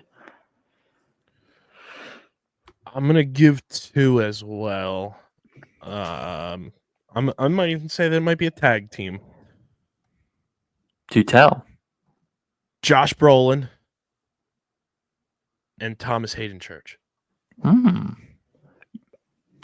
For me, it's Glenn Close and Andrew Scott. Seeing Andrew Scott show up in this and having watched Sherlock, I'm just like, Moriarty in a murder mystery. Dark Horse, Jeremy Renner. Sure. But that's my number 5. What's your number 5? My number 5 is One of Them Days. I saw the trailer for this, and I am so sold. Keke Palmer, SZA. I am all Cat Williams. Oh, I am so excited for this movie. This is the type of movies that we need more of. You and I have talked about this a ton on this show, where we don't need these overly cinematic, over-the-top movies. Sometimes we just need a good, fun comedy. I am so in on this movie. When I saw the trailer, when I went to go see Venom: The Last Dance, the trailer showed during that, I was like, I need this movie now. Sign me up. Issa Rae is a producer on this too. Where do I sign? Let's go. Let's ride. I'm so pumped. Okay, so we're through our 5s. What's Harrison's 4th? Harrison's 4th is another animated anime. It's Chainsaw Man the movie. I do know what Chainsaw Man is. Okay. He says 2025 question mark. There's no release date yet, but it's been in the works since 2023. My number 4 is probably the biggest swing of anything on my list. It's a movie I doubt you will have heard of. It's called Sentimental Value. Okay. This is a real film bro pick. So,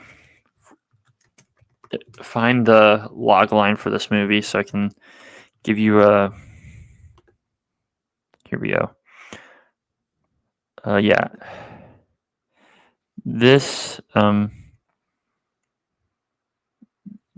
is the plot summary.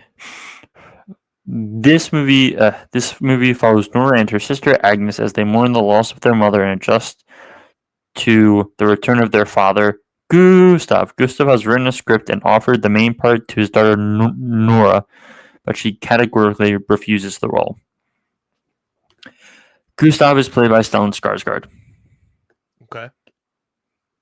Nora is played by Renate Rensva, who people will know from Presumed Innocent or The Real Film Bros. Would know her from The Worst Person in the World, which is maybe one of my 5 favorite films of the last 5 years.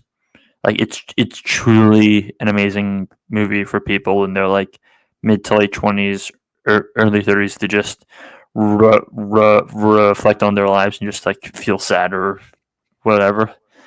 Kyle, I've got to get you to watch it. It also has Elle Fanning and Corey Michael Smith, and it's directed by Joachim Trier, who directed The Worst Person in the World. Has worked with the Rensva a bunch. I'm really looking forward to this movie. It's got a good cast. It is after a great success with their last film. I'm hoping it goes well, and I'm really excited for it because I love Renate Rensva especially. So this brings me to my number 4. It is the untitled Trey Parker and Kendrick Lamar film. So I would have put this on my list, but I was like, I know Kyle's going to have this on his list, so I'm going to wait till then. This could be great, or it could be a fucking mess. Which either way, I'm here for. Exactly. I was just not putting it on my list partially because of that, but I am seated for this because I am so ready to see what the fuck these guys have cooked up. Because I don't know what, like, we don't know anything about this movie. All we know is it's the South Park guys plus Kendrick Lamar. I'm like, I don't know what the fuck's happening, but okay, cheers. Do you not know the premise? I believe it's animated. Well, I have the premise for you. Okay, tell me. The film will depict the past and present coming to a head when a young black man who is interning as a slave reenactor at a living history museum discovers that his white girlfriend's ancestors. Yeah. I remember reading that description on IMDb. Like that it's gonna be so wild. Like, and we get Kendrick Lamar on the big screen. Like, I'm so pumped for that. It's going to be unbelievable. So that was your number 4? That was my number 4. What's Harrison's number 3? Harrison's number 3 is Ballerina from the John Wick universe. See, this didn't even make my honorable mentions because it's like I'm gonna see it, but like I'm ultimately not like I'm over the moon for this. My number 3, which until the trailer dropped, I probably was just like, yeah, I'm going to see this film, but the trailer just makes it rocket up. 28 years later, holy shit, what a trailer, guys! And Aaron Taylor Johnson, Jodie Comer, Cillian Murphy's back. They're going to make a trilogy of these, I think. And yeah, written by Alex Garland, directed by Danny Boyle, should be pretty good. Pretty good. You guys know my number 3. It is Wake Up Dead Man. Can't wait. Very Harrison's excited. Number 2. Harrison's number 2 is Fantastic Four: First Steps. Speak on it. I'm wildly excited because I think they're doing the Fantastic Four the correct way from all signs. This cast is incredible, and I'm just excited to see this movie come to life. And spoiler alert, it's my number 1. I can't wait for this movie. So that's your number 1. My number 2, it's Superman. Like until this trailer drop, it probably would have been like back end of the top. But man, that trailer has me hopeful. And I'm not even the biggest Superman guy. Superman is Harrison's number 1. And what's your number 2 then, Kyle? My number 2, if you have been listening to this show from the beginning, you know I have been talking that talk about just this whole project come together. I'm going down with the ship one way or another because I've been banging the drum for this bad boy, and I've been so excited for this to finally come to fruition. It's Thunderbolts. Pew, pew, pew, pew. Very excited.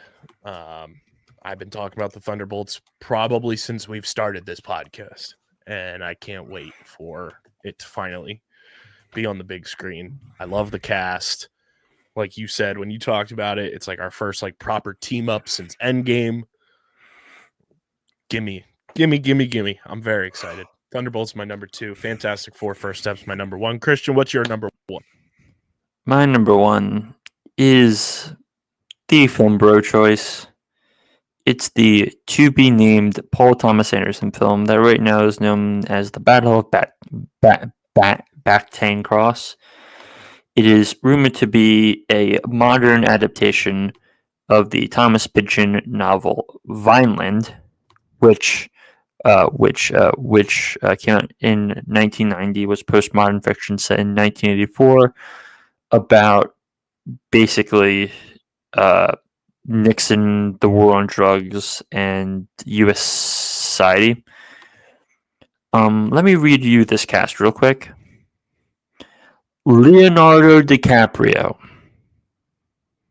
Regina Hall, Sean Penn, Alana Haim, Tiana Taylor, Wood Harris, Benicio del Toro. Released by Warner Brothers, filmed in IMAX. Yes, yes, yes, yes, yes. Everything, yes. Paul Thomas Anderson, who in my opinion has made the best movie of this century, who for the most part really hasn't made a bad film. Mm-hmm. He's made films I don't love, but none of them are truly bad, I would say. He has 1, 2, 3, 4, at least 4 stone cold 5 out of 5s in my book that are like some of the best films you can catch. And we get a Paul Thomas Anderson film for the first time since November 2011. 4 years in the making. Can't wait. So excited. I do have a couple honorable mentions. Harrison has one just for the shits and gigs laughing type of vibe. His honorable mention is the Minecraft movie. Next. My honorable mentions in no particular order. First one I'll give is Sneaks. And if you don't know about Sneaks, it is when a designer sneaker unwittingly finds himself lost in New York City, he must dig deep into his soul, wink, wink, pun, pun, in order to rescue his sister and return to his rightful owner. Keith David, Lawrence Fishburne, Anthony Mackie. I'm all about it. Martin Lawrence, sign me up. The next one is a movie called Spit. It's a crime drama comedy. After 20 years on the run overseas, small-time ex-criminal Johnny Spittieri, aka Spit, slips back into Australia on a false passport, only to find himself locked up in an immigration detention center with a massive target on his back as old enemies come looking for him, determined to settle old scores.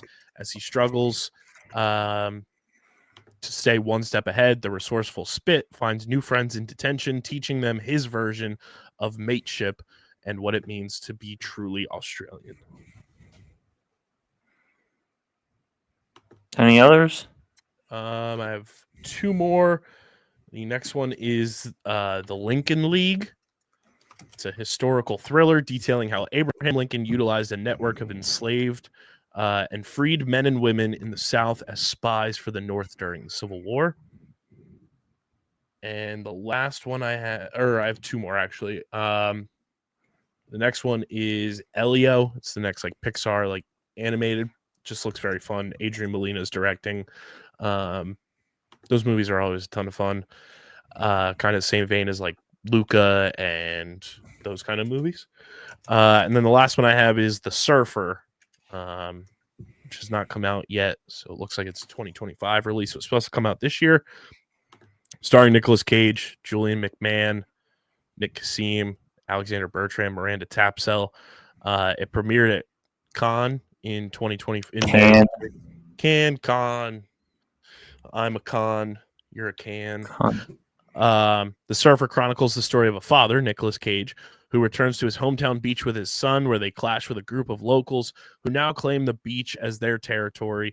It earned solid reviews after its premiere and co-stars Julie McMahon, Nick Kasim, Miranda Tapsell, and Alexander Bertrand. It was purchased by Lionsgate, and it's scheduled to release sometime in 2025. Okay. So, where do I want to start here? My honorable mentions among the things we haven't mentioned. Well, let's start with The Materialists, which is by director Celine Song. It's a rom-com where a matchmaker is basically gets involved in a love triangle. It is Dakota Johnson, Chris Evans, and Pedro Pascal. Yep, sign me up.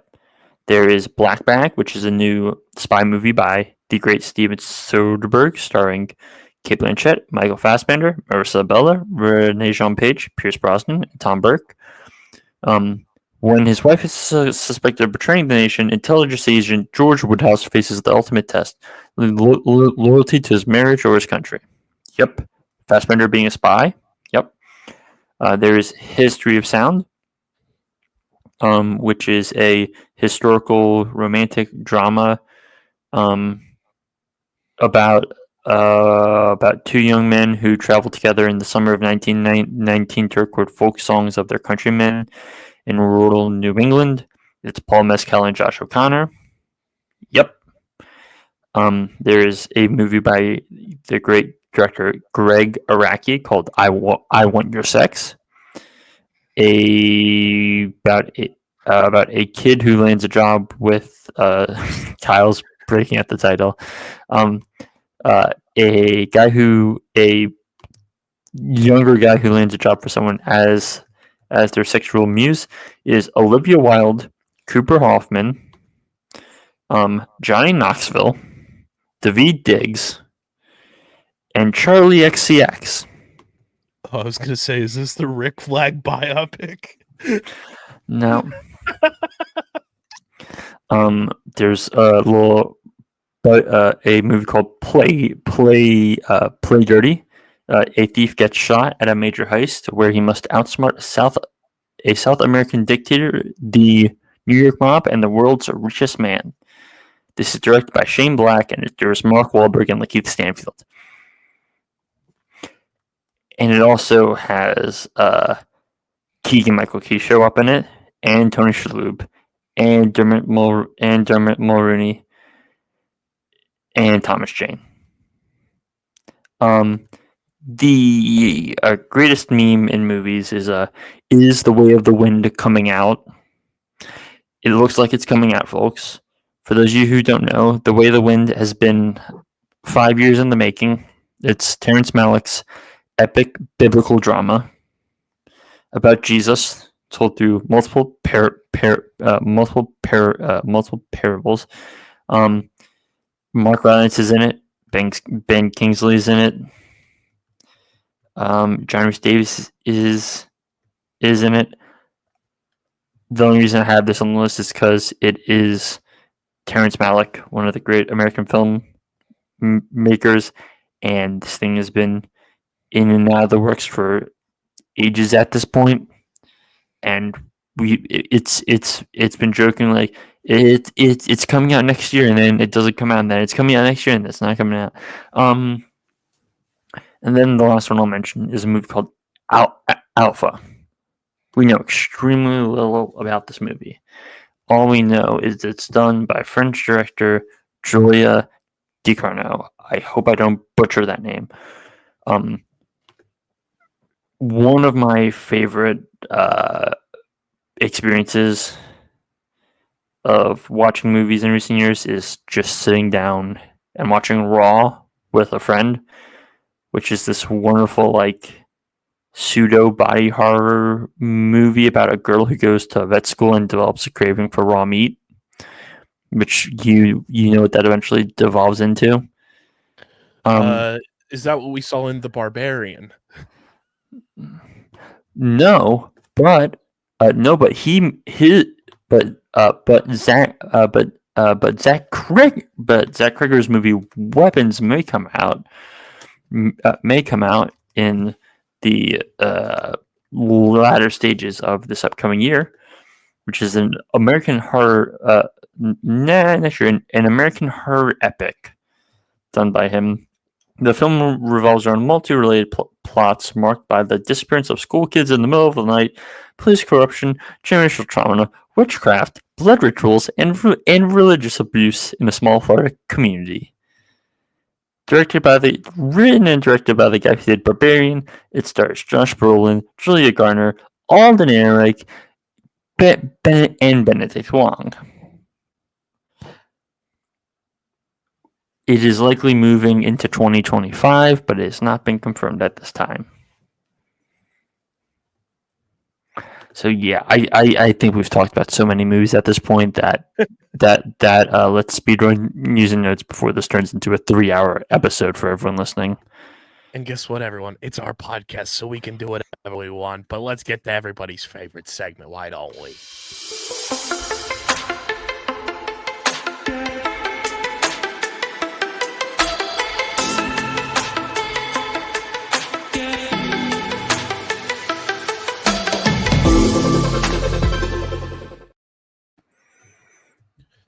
It is smoke enough cigarettes there.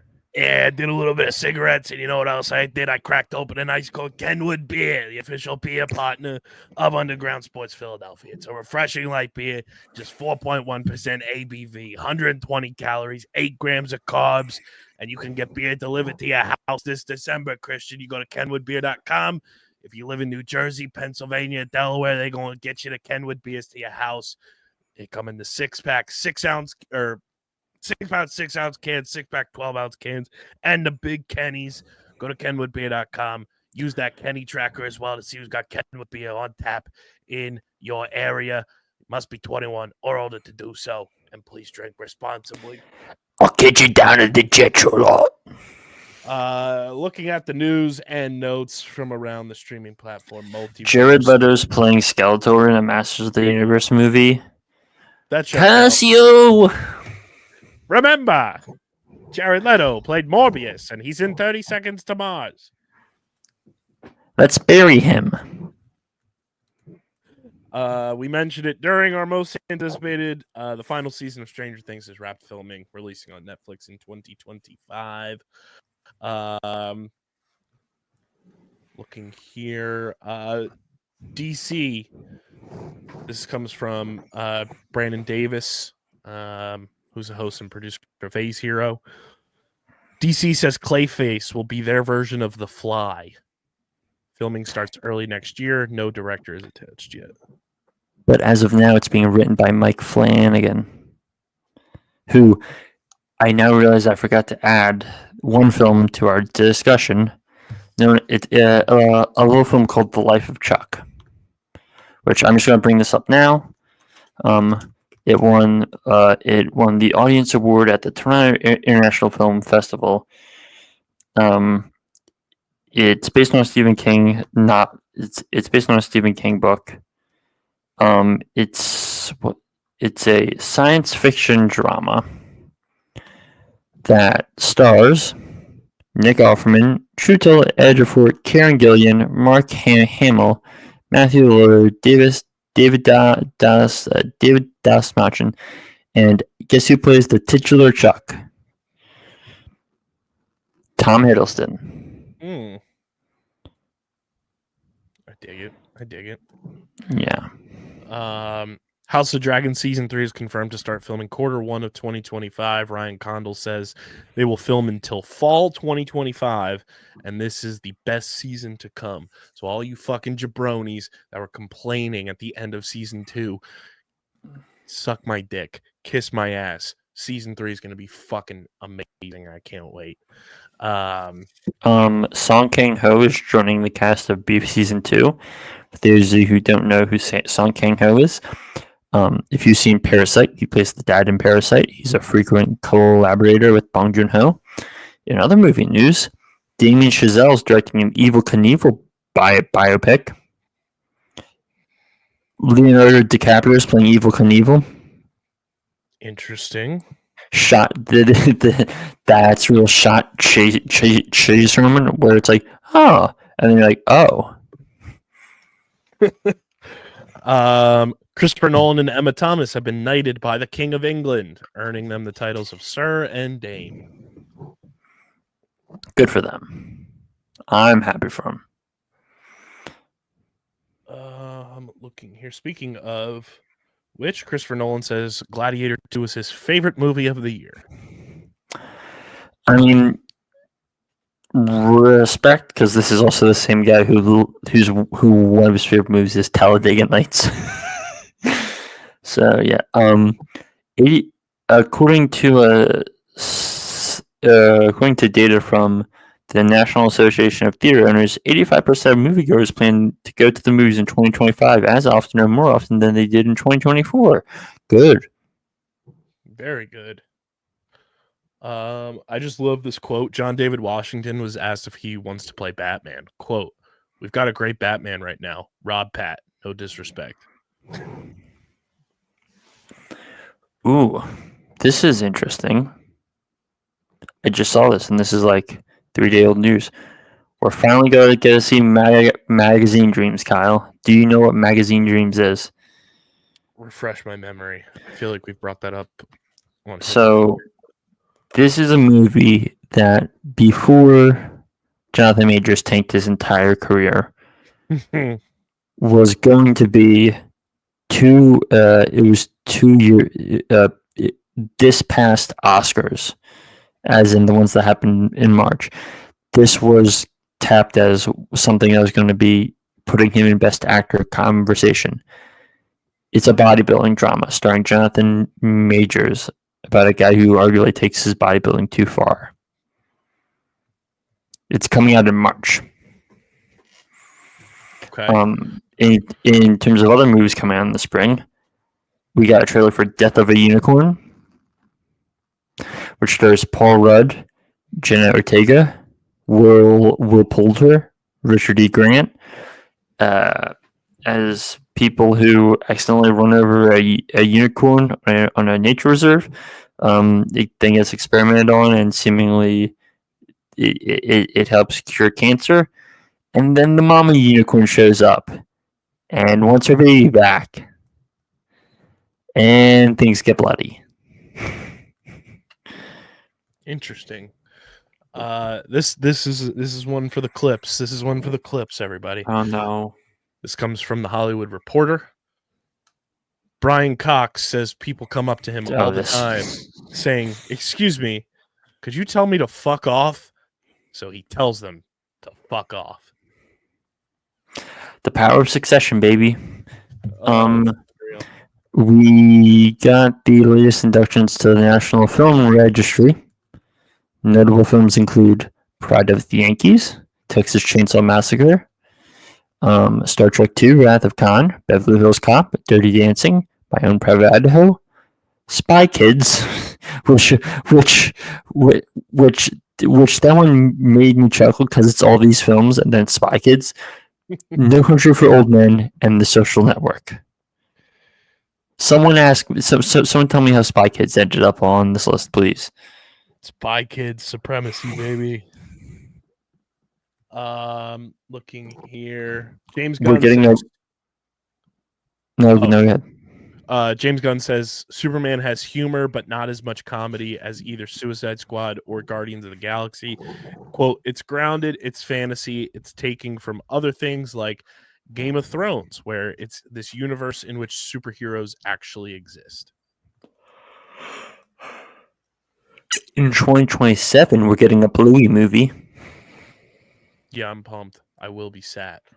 I sent that to my best friend, who her two amazing kiddos that refer to me as Uncle Kyle love Bluey, and I sent it to her, and she said, "Oh my god, 2027 though," and I was like, "We will be there no matter what."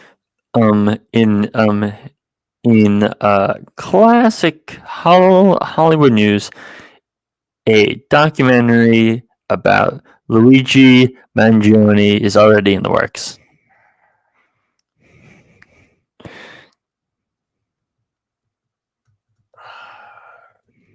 Two stories I am so sick of being overfed about is this whole situation and the fucking New Jersey drones.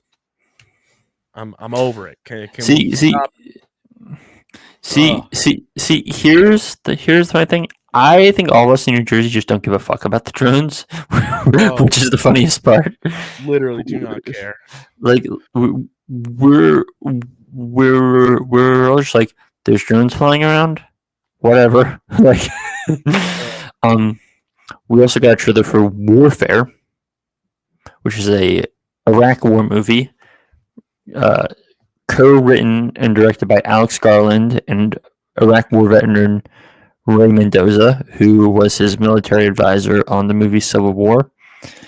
And it stars basically all of your favorite white boys. Because if you run down the cast of Warfare, and Kyle, this movie may end up interesting you. It comes out in the spring, I believe. Will Poulter, Cosmo Jarvis, Kit Connor, Michael Gandolfini, Charles Melton, and Joseph Quinn, among a large, deep cast. That is everyone's favorite white boys. I do have this one because it's so borderline baseline, just like, well, which ones, my friend? It's from Cinepop. Aaron Taylor Johnson reveals his 3 favorite comic book films: Batman, X-Men, Superman. Thanks for the answer. I mean, we really appreciate it, Sony might hire a new actor to play Spider-Man in their Spider-Man universe. Ah, dear.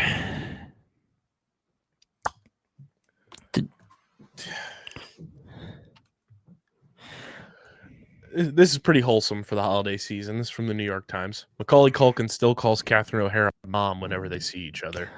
That's Quote, sweet. She opens up her arms. She goes, "Son." I love that. The Emma Fennell directed Wuthering Heights movie starring Margot Robbie and Jacob Elordi was dated for February 2026. There's a dynamic duo movie that's all the different mixed styles in the works, which will be a Dick Grayson, Jason Todd story. And I don't remember if we talked about this last time, but there's a Chitty Chitty Bang Bang remake in the works, and I'm just like, stay the fuck away. Stop. All right. What else do you got, Kyle? The Nova series is officially in the works at Marvel. I do like who the showrunner is. It is Ed Bernero, who worked on Criminal Minds. It focuses on Richard Rider. I know Dylan is probably overly excited about that. And then Capcom confirms they're working on games for more of their legacy franchises. Give me more Mega Man games. Do I have anything else? One or two more.